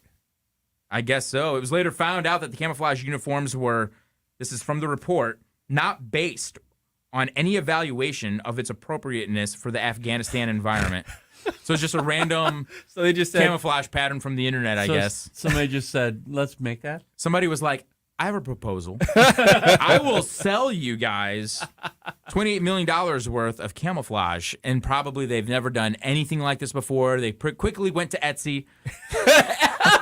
They downloaded some camouflage. Camo pattern. And they made it. Type it into Google. Camo You know what I pattern. picture? I picture a bunch of our soldiers standing there with that camo, that tree camo, in the middle of the desert. Yeah. Standing there looking around going, Yeah. hey, I can see you. It's like we're a bunch of green dots on light brown ground. Does everybody else feel a little out of place here? Does everybody else feel like a target right now? Gosh. Or maybe somebody picked up some overstock offloads from like the Bass Pro Shop or something Right. like that, and they were like, how do I get rid of all this camo gear that I picked up from Bass Pro Shop on the cheap? You know what? I could sell it to the U.S. government. They're idiots. You can go to the government. Complete idiots. Yeah. You can go to the government and you can find, they're always trying to contract with anybody who can offer them a good deal. But a lot of times they're just getting ripped off. There was an American Greed episode on CNBC, and this is about con artists, and these two old women who I think they owned a small hardware store. And every now and then they would sell like boxes of nuts and bolts to the federal government. Well, one time, instead of saying this is a bill for $100, they accidentally put a couple extra zeros in there. It was a total accident. And they got a check in the mail for $100,000. Nobody's checking that stuff. And the government never came back and asked. So months went by, and they're like, let's do this on Let's do that purpose again. now. And they made millions of dollars before it was ever discovered. Yeah. What else you got over there? How about this one? Federal government gifts $50 million to encourage tourism in Tunisia. Tunisia. Oh my God. Yeah. Tourism in Tunisia. Yeah. $50 million. For that we paid. That when you wonder what is in these gigantic bills, this is what we're talking about. So go call your congressman, call your congresswoman. We have them all across Missouri. Jason Smith, Corey Bush. Call her. Yeah. Ann Wagner. Yep. Sam Graves, and if you're in northern Missouri. And ask them if they know about this kind of stuff and if they're voting on this kind of garbage. It's like, hey, by the way, who could use tourism dollars is Missouri. Missouri could use tourism dollars. All right, I've got a better idea. $50 million. How about to the veterans? There you go. I mean, if you want to get technical, Ken. I mean, want to take care of people who risk their lives for us and whatever. Well, I mean, come on. This one's kind of sad, guys. The National Institute for Health, and I think I remember Rand Paul bringing this up, they spent $2.3 million injecting puppies with cocaine. I saw this. Yep. Beagle puppies. Federal government also spent $2.5 million on Super Bowl ads. How do you like that? Yeah. Government spends more than $1.1 million getting mice drunk. And $2.1 million encouraging Ethiopians to wear shoes. What? Yeah, that's that was actually $2.1 million for that's some of the pork. When we talk about pork, folks, you got to understand there's actual programs. This money is being spent, and it's being spent on real things. This is what we're talking about. Here's how I would have saved money immediately. I would take $1 million for me, gotten on a plane, gone to Ethiopia, and brought some shoes with me. And drop them off? And dropped them off. Like, here, have shoes. Well, and that's the thing. I mean, if you look at the name of that program, or that program is, you said to encourage Ethiopians to wear shoes, right?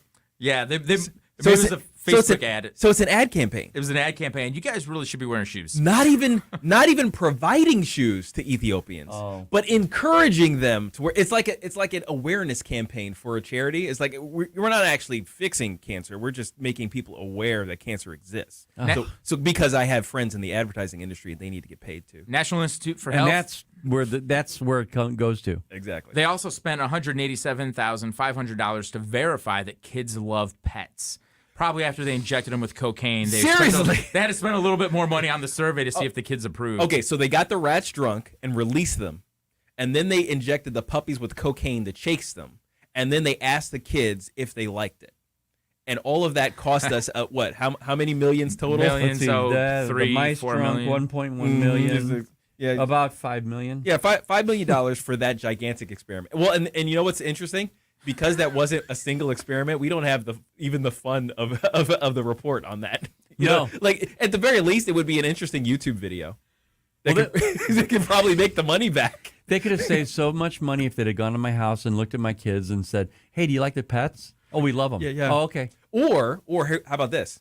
Don't pay for a study to tell us stuff we already know. Right. I've got two more, guys. I'm saving the best one for last. Right. Okay. Yeah, go ahead. In fiscal year 2022, the spending bill included $3 million to construct a Gandhi museum. Why do we need a look? India, I get it. If they want to construct a Gandhi museum, Gandhi's a public figure of import from India. In America, we don't need. I'm sorry. I'm tapping the mic because this stuff. I'm trying to be fun with this, but my goodness, the fun one's coming up. Okay. We got more. We got more. Okay. We got a couple more here. What's our time look like? We got about 30 seconds. All right. Oh, we do. I'm going straight to the fun one. Yeah, go. Oh, where is it? Did I lose it? No, you can find it. Government spends over $3 million watching hamsters on steroids fight. And we didn't even get tickets. They got hamster MMA and they didn't tell anybody. And they're on steroids. This is $3 million. Folks, it sounds like little bits of money here and there, but it all adds up to $1.7 trillion. This is your congressmen and women at work. And when we come back, we'll try to come down from this ridiculousness a little bit. Right here on the Mike Ferguson Show, 101.9, 94.1, News Talk STL. This omnibus budget sugar high.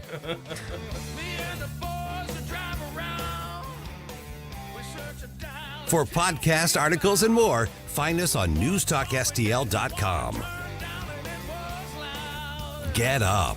It's Mike Ferguson in the morning. This is News Talk STL at 101.9, 94.1, 99.1 HD3 and NewstalkSTL.com.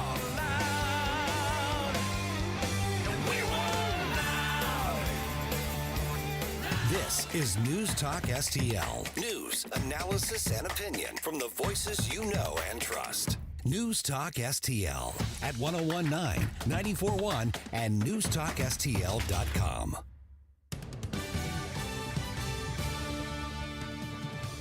From the Newstalk STL newsroom, I'm Joey Vasovich. The Federal Bureau of Prisons has determined where 3 St. Louis aldermen will serve their sentences after they pleaded guilty to accepting bribes. Lewis Reed is heading to Forest City, Arkansas. Jeffrey Boyd is being sent to Texarkana, Texas, and John Collins Muhammad will serve his sentence in Marion, Illinois. The search continues for a 34-year-old Washington, Missouri man who was last seen around 2 p.m. Tuesday paddling down the Missouri River on a block of ice for fun. Paddle guides from Big Muddy Adventures have canoed 20 miles of the river, and the Highway Patrol flew over with their helicopter. A circuit court judge ruled that parts of the Safety, Accountability, Fairness, and Equity Today Act violates Illinois' Constitution. The new law, also known as the SAFE-T Act, is set to go into effect Sunday and would eliminate cash bail, impact pretrial detention, policing, and other provisions. A public memorial service for former NFL player and local philanthropist Demetrius Johnson will be held Monday at Chaifetz Arena. Johnson of Olivet died December 24th at the age of 61 of an aortic dissection. Johnson's family has asked that memorial contributions be donated to the Demetrius Johnson Charitable Foundation. And in sports, in college football, Mizzou starting quarterback Brady Cook underwent surgery on his throwing shoulder on Thursday. Cook will miss all of spring practices, leaving the Tigers with just one healthy scholarship quarterback for the spring. For in-depth coverage of these stories and more, go to NewstalkSTL.com. From the Michaels Flooring Outlet Weather Center. Looks like rain east of St. Louis throughout the day and to the south as well, and that would be the metro eastward, and certainly the metro area picking up some of that rain. Temperatures in the morning in the low 50s, but dropping into mid-40s by later this afternoon. Lows tonight near the freezing mark, just probably above freezing for most of the metro area. And it will be dry overnight tonight and into Saturday. For New Year's Day, New Year's Eve, the high temperature 50, in the 40s during the evening if you're out and about. And on New Year's Day, partly to mostly cloudy and 58 degrees.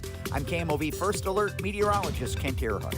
The Vic Porcelli Show. I am a election denier because I don't think that 2020 was a free and fair election. And I get crap for that. But Stacey Abrams, the question was worded just like that. Was 2018 a free and fair election? She said no. Right. Why does she get to say it, but we don't get to say it? Because you're not a Democrat. I don't want to be one of those. No, I don't either, Vic. Vic Porcelli, weekday mornings at 9. On Newstalk STL. Are you looking for the cheapest prices on car insurance? Then call the Cheap Car Insurance Hotline right now. Hey, you're guaranteed to save money on your car insurance. Most car insurances can be canceled at any time. That means if you find a better deal, you can switch right away. We're not just one company. We offer most of the major brands of car insurance. We're like a discount supermarket for car insurance. And it doesn't matter if you have a good record or a bad driving record. Our agents are experts at finding you the right car insurance for your needs. Our average customer saves hundreds of dollars a year when they call us to switch. So why don't you make this 100% free call right now and see how much you can save on your car insurance. Paid for by AIS Insurance. 800-721-5741. 800-721-5741. 800-721-5741. That's 800-721-5741. No big old corporate lib AM station telling us what to say here. Conservative talk for St. Louis. This is Newstalk STL at 1019, 94.1. And always streaming at NewstalkSTL.com.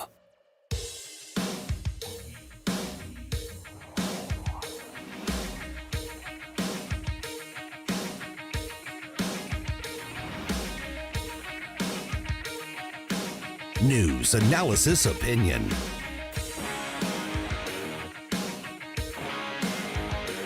Talk lines are open now at 314-912-1019. Get up, St. Louis. It's Mike Ferguson in the morning. Made in St. Louis for St. Louis. It's News Talk STL.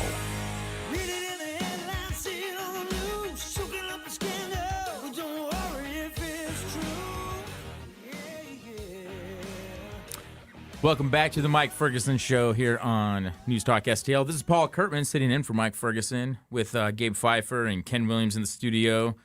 Had a lot of fun there in that last segment. Yeah. And I'll tell you what, there's a lot more of that information out there. Mm-hmm. Where can people find some of that information? So if you go to if you just Google Rand Paul Festivus Report 2022. You can even Google Rand Paul Festivus Report 2021 and 2020. He's got a number of years out there. Senator Tom Coburn also has his waste book. He left the Senate. James Lankford, also from Oklahoma, Senator Lankford, he kind of picked that up. He also has a waste book. Theirs are much larger. Rand Paul's is kind of like an abbreviated list with some of this egregious spending. But Coburn's and Lankford's books are always much more comprehensive. And I think you can actually go to congress.us if you want to get information about the actual omnibus bill. Like directly? Like if you want to read it. If you want to read it. All 4,000 plus pages. Oh, my gosh. News resolution. You know, you might have to read like 70 or 80 pages a day to get through it by the end of the year. But forego the Bible for the year and just go ahead and read the omnibus bill. It has more pages. Yeah, it does. Like a lot more. It does, yeah. Gosh. And it's not as near and inspiring, and there's no message of salvation in No, the omnibus nothing, bill. nothing. Hey, I want to talk a Nothing little... redeeming. Yeah, not at all. Let's talk a little bit about January 6th committee, because as we know, this is wrapping up. Yeah. And we played this clip earlier. Let's go play this clip again. This is Representative James Comer calling for the dismantling of the FBI. We've been talking about this for 3 straight weeks. It's increased the attention since Elon Musk has started doing the right thing and becoming transparent at Twitter. You know, my concern was that this was a rogue FBI employee or two, but we knew the FBI was the one communicating with the 3 Twitter employees, Mr. Roth, Ms. Gaddy, and Mr. Baker, that this was Russian disinformation pertaining to the Hunter Biden laptop, which, as you know, we're investigating the entire Biden influence peddling schemes here. But what we found today is the FBI had its own ministry of propaganda. 80 FBI agents dedicated to nothing but censoring free speech on the internet. That's roughly $12 million expenses to the taxpayers in salary and benefits. But look at our First Amendment rights. Anyone that cares about free speech should be outraged, whether you're a Republican or Democrat. This has to stop. This is going to be a top priority for the Republican majority in January. So there is clearly a call to bring some accountability to the FBI. There's calls for dismantling the FBI. What Representative Comer right there is speaking to is the fact that the FBI had their own propaganda ministry as they were going to Facebook and Twitter and trying to get them to cancel people, block people, censor people, get posts pulled down that undermined the COVID narrative or the Biden administration campaign or administration narratives on different things. So getting conservative voices essentially censored. Now, this is just one barrier of trust that the FBI has built for themselves to stand between them and the American people. The trust that the American people used to have in the FBI is waning substantially, and one of the reasons for that is the fact that during the January 6th riot, when people went into the Capitol building, the FBI's response to that was putting out a list of kind of the most wanted of the January 6th. Right. Well, there was one person whose name and face was on the list of kind of the most wanted, right? Here's who we're looking for. At first. And then they took his name and face off. Suddenly he wasn't on the list anymore. Yeah. And when questioned, and his name was Ray Epps, and when questioned by Senator Cruz and Senator Paul and Congressman Massey and a number of other people, asking the FBI why was he on there and not on there, the FBI refused to answer the question. The question was asked point blank by Senator Cruz, was Ray Epps working for the FBI? And the FBI's response was, we cannot answer that question. Yeah, which to me is an answer. Yeah. You know, to me that's an actual answer because here's the thing. Let's say that Ray Epps is actually just an individual. He's just a random citizen who by reports of the videos that we've seen, decided on January 6th to incite the crowd to enter the building. Those are his literal words. He says, "We need to go into the building. Yep. We need to go into." Let's pretend that is actually true. That he's just a private citizen doing that, and then the follow on is, okay, well, let's pretend then the FBI has that video evidence. They have his name, and obviously then they know where to find him.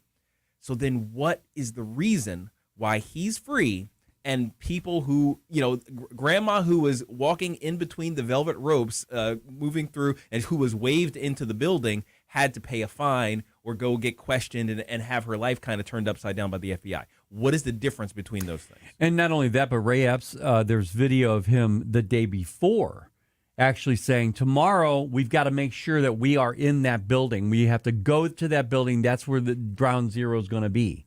And that's the biggest problem is this guy was setting this thing up. Who was with him? It wasn't just him. Mm-hmm. Okay. You mentioned earlier, Paul, that people had groups of people that they were with there. Everybody went with a group. Everybody went with a group. Pretty much. Whose group was Ray Epps? Yeah, that's the question that needs to be asked and answered. I have there's a man that I know who has helped train different people in law enforcement, in the military, and he works for a company, has a company where he trains military and law enforcement personnel. And he told me on the phone, he was there January 6th. He was at the Washington Monument, and he said, this is what he tells me. He said, we're there for the rally. He said, and we noticed that there were people walking around shouting, we're going to go to the Capitol building. We're going to go in the building. We have to go in the building. And he said, my training kind of kicked in. It didn't seem right. And so me and some of my associates that were there with me, we pulled out our notepads and just started taking notes. And they said, these were young people. They were walking up and down the crowd, and they kept saying, we're going to go in the building. We got to go in the building.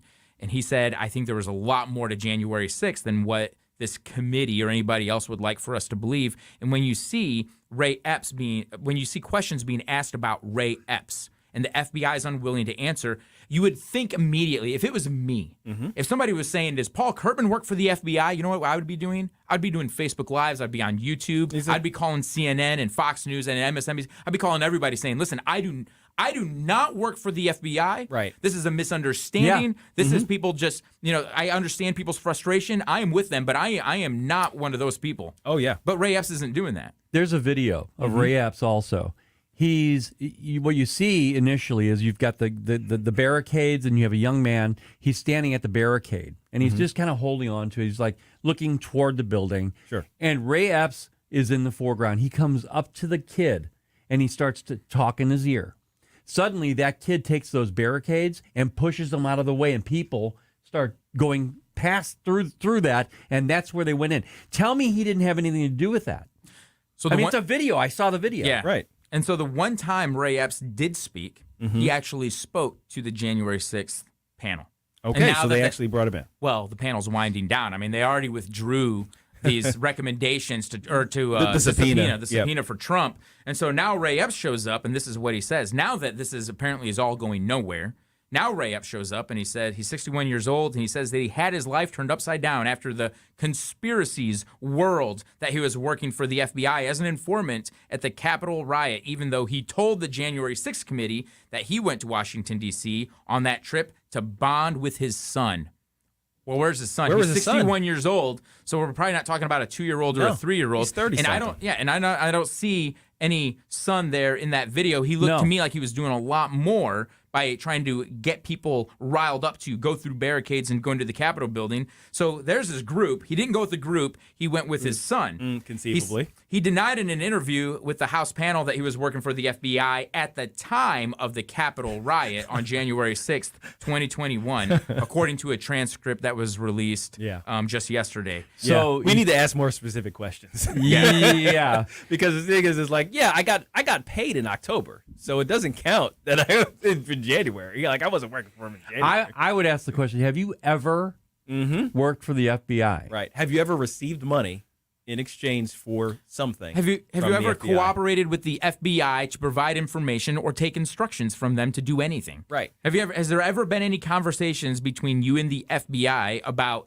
January 6th or the events leading up to January 6th? You know what you do then? Please He would list say, the I dates. take the 5th. I wonder if the committee asked him, why were you telling people to move barricades? Why were you caught on video telling people? And why is it you did all of this? And for some reason, the FBI doesn't feel like you're one of the people that needs to be arrested. Those are questions that there's need a answers. discrepancy here that it's not a conspiracy theory. It just makes you want to ask more questions because clearly this guy is not being questioned or interrogated or arrested or detained by the FBI. Even. Like people from St. Charles or Sullivan that were just there on the premises. Hey, Ray Epps, why were people saying Fed?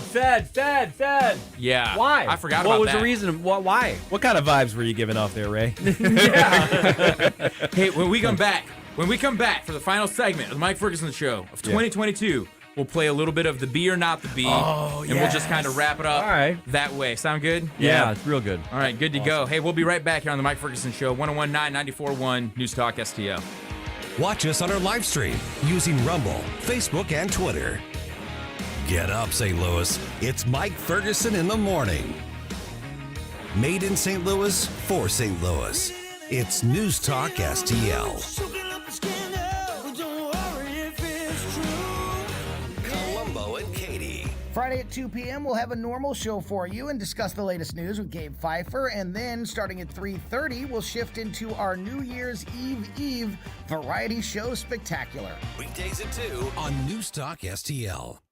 Are you tired of hard chlorinated water drying your skin out, tasting bad, and ruining your fixtures? Jones Air and Water Treatment has a solution to this pollution. Our Hydratech H2O leaves you with great tasting, soft water at all fixtures in your home with one unit. Call Jones Air and Water at 636-899-1040 or visit us on the web at joneswater.com. You can be a filter or buy a filter. Jones Air and Water, 636-899-1040 or joneswater.com on the web. Call us now.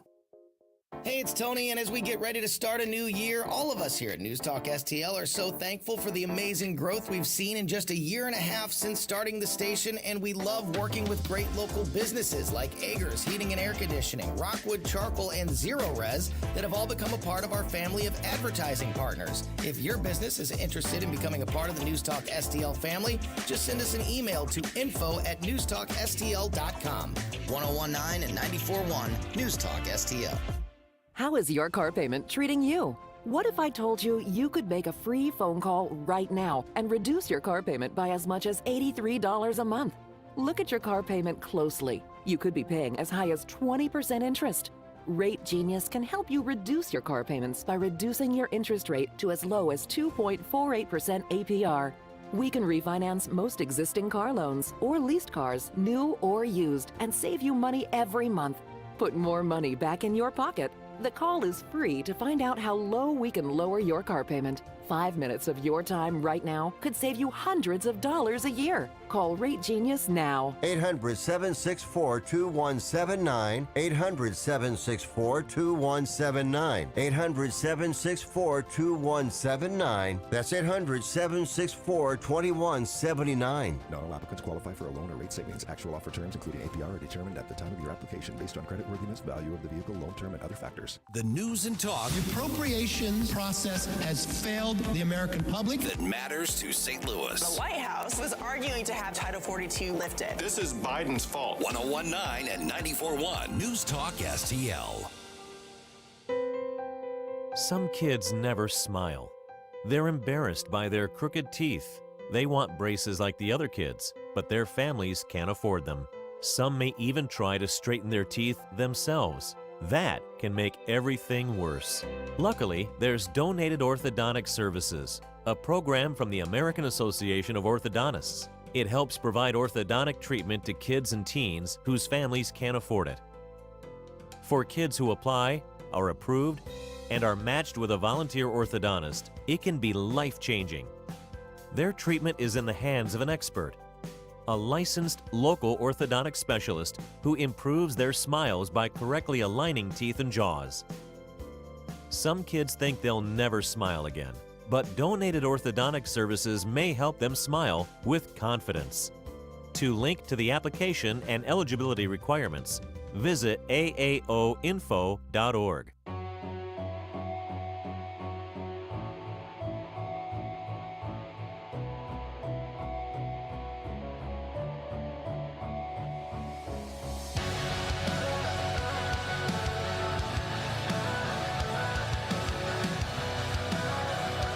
Like us on Facebook at News Talk STL. This is Mike Ferguson in the morning on News Talk STL. All right, and welcome back to Mike Ferguson in the morning here. Gabe Pfeiffer, Ken Williams, and I am Paul Kurtman filling in for Mike. And before we get to the be or not the be, I had mentioned earlier that we were going to talk a little bit about the economy and the markets, and we didn't really quite get to that.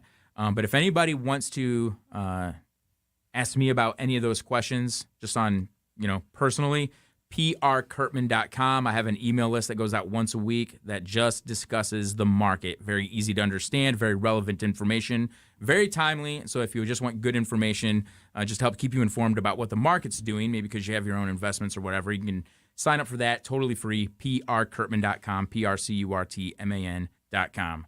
Now, the Bee or Not the Bee. This is a game that we play, and I will read headlines from the Babylon Bee. And I will also read headlines that are real, that are not from the Babylon Bee. Okay. Okay. We have to decide. And you have to decide. Now, I'm going to tell you. I think today's going to be, I'm just telling you, today's probably going to be pretty easy. Oh, okay.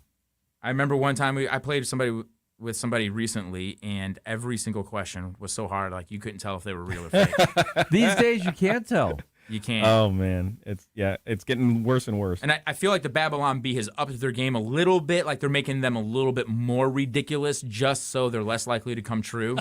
Because I don't think they have to. I don't think that, yeah, and I also don't think that the Babylon Bee wants to be accused of being a reliable news source. Right, yeah. That's the well, the thing is, they actually had to deal with, like, not lawsuits, but accusations for being deliberate misinformation when they're clearly a satire site. Seth Dillon, the CEO and the owner of the Babylon Bee, he has a great presentation that kind of goes through all these accusations that were made against him. Mm-hmm. And it's so funny because the three of us have talked before about some of these headlines that come true, and some of them were about how they're a real news site, but it was a total joke. Yeah. And then they're being accused of being a real news site, and then it winds up in court. It's just so funny. So crazy. All right, so I'm going to go ahead and we'll see who's going to come out on top here. Is it going to be Gabe or is it going to be Ken? So we'll start. We'll kind of rotate back and forth. Here we go. We'll start with Gabe though. Okay. First headline is thousands of Spirit airline passengers disappointed their flights weren't canceled. I'll say the B, but only because I'm not sure.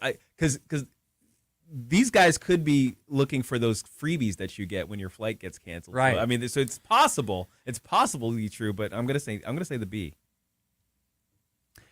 Ken, I got to go with the B. That's the B. All Yep. right. Okay. However, it's close. It's close. However, the omnibus spending bill was flown to Joe Biden on a Spirit Airlines commercial flight. You are correct. So That's I'm right. disappointed. Oh yeah. Yeah, that's a good point. We're disappointed. If the people on that plane knew what was on that plane with them, maybe they would have canceled it. They might have been being like, "We got to find a way to cancel this flight." Right. That would have been cool. That would have been, yeah. I like it. Okay. Headline number 2. Could be real, could be fake. Headline is Republicans blast irresponsible $1.7 trillion spending bill they just voted for. Ken? I'd say it's not the B. I think that I don't trust the Republicans or Democrats when they say one thing on one side of their mouth and then they do the other thing. Yeah, I'm saying that's a real headline. It's not the B because that's how the Republicans roll. That's how they do.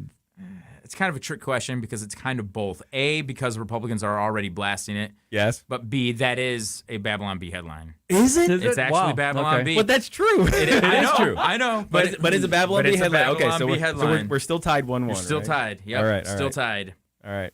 Okay. Republicans trick people into reading spending bill by naming it Harry Potter and the $1.7 trillion omnibus spending bill. Let me think. Yeah, go ahead. That's the B. That's the B. You sure? Yeah, I'm sure that's the B. But my goodness, yeah. Hey, that was good. There are kids who would read right through it. By renaming it the Harry Potter and the $1.7 trillion. Did you know that bill. Harry Potter gave $1.1 million just for watching hamsters get high? Okay, I would say the B. Okay. Stimulus ridiculous. That's good. Yeah, thank you. That's really good. Stimulus ridiculous. Yes. Well, it would be stimulus ridictum. Oh, yeah. You're right. Ridiculoustum or something like that. that. Yeah, you're right. Okay, next headline. You guys are still tied. Yeah. Next headline. Airports forced to hire extra security to guard thousands of stranded bags from Sam Britton. All right. So, Ken? Okay. So there is truth to all this. God. Okay. No, I'm going to say it's the B. Mm-hmm. Yes. But the caveat is it should be done. There was after they panned over the images of miles and miles of unclaimed bags. They've got pictures of Sam Britton over there scratching his neck like a drug addict. Like, you got any more of those Louis Vuittons? I can stop whenever I want. I can stop whenever I want, man. That is the Babylon Bee. And for those that aren't aware All of Sam Britton, you probably know him best as Edward Biden. Or Edward, what am I doing? What is happening to me today? Joe Biden's transgender, non-binary undersecretary of energy, former. Whatever. Just think nuclear energy disposal. Just think of the bald-looking. He looks like greasy mustache. He looks a little bit like oh gosh, what's his name? An actor. From Massachusetts, he did like Good Will Hunting and stuff like that. He's bald. He has a mustache. He wears bright red lipstick and he wears dresses. Yeah. So that's him. Yeah. There you go. Okay, you guys and we're out of time. There we go. Hey, Happy New Year, everybody. And Happy New Year, guys. This has been fun. Filling in for Mike Ferguson here on the final show of 2022. Paul Kurtman filling in for Mike, Gabe Pfeiffer, Ken Williams, 1019 94.1 News Talk STL.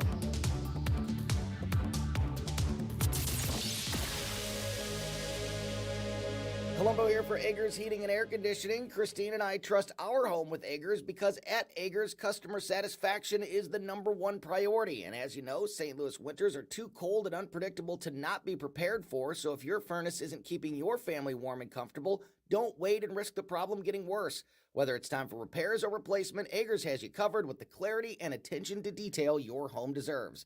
Contact Eggers now at 636-242-6515 or at callaggers.com.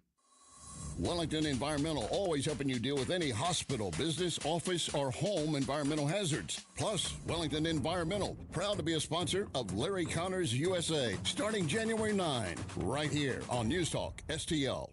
Do you own an annuity, either fixed rate, indexed, or variable? Are you paying high fees and getting low returns? If so, Annuity General would like you to have this free book to learn the pitfalls and mistakes of buying an annuity. The Annuity Do's and Don'ts for Baby Boomers contains the little-known truths about annuities, like how to help reduce your fees and increase retirement income. And it's free. That's right, free. As a bonus, we'll also throw in a free annuity rate report just for calling. We researched over 1,000 annuities and summarized rates and benefits from financially strong insurers.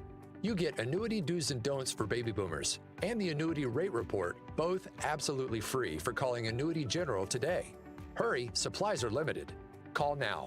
800-649-8619. 800-649-8619. 800-649-8619. That's 800-649-8619. KLGY HD3 Clayton, K270BW Bellefonte, KNVS Bowling Green. This is News Talk STL at 1019 94.1 and always streaming at NewstalkSTL.com. Signed it into law. The $1.7 trillion spending bill will keep the federal government operating through the end of the federal budget year in September, and it will provide tens of billions of dollars in new aid to Ukraine for its fight against the Russian military. Biden had until late Friday to sign the bill to avoid a partial government shutdown. The Democratic-controlled House passed the bill 225 to 201, mostly along party lines, just before Christmas. The House vote came a day after the Senate, also led by Democrats, voted 68-29 to pass the bill with significantly more Republican support. Norman Hall, Washington. There's mounting evidence of Russian atrocities against Ukraine's civilian population. Ukrainian officials say they're investigating more than 58,000 potential war crimes, killings, kidnappings, indiscriminate bombings, and sexual assaults. Major humanitarian aid agencies warn that more Afghans will die because of the Taliban order that bars women from working for non-governmental groups. They say that female staffers are crucial for the delivery of life-saving aid across Afghanistan. Former Israeli Prime Minister Benjamin Netanyahu has been sworn in as Israel's new prime minister, receiving congratulations from world leaders, including President Biden. Even as it gets back on its feet following the devastating winter storm, western New York is mourning the loss of 40 people who died when the ferocious storm clobbered the region. Life is getting back to normal as the streets are cleared of snow, and downtown Buffalo has reopened. Stocks are in the red this morning so far on Wall Street. Right now, the Dow down 230 points, the Nasdaq off 111 points. More on these stories at townhall.com. Hey, Sarah, I'm sorry I'm late. The traffic is crazy. Yeah, it is. And it doesn't help that gas prices have skyrocketed. I can't believe how much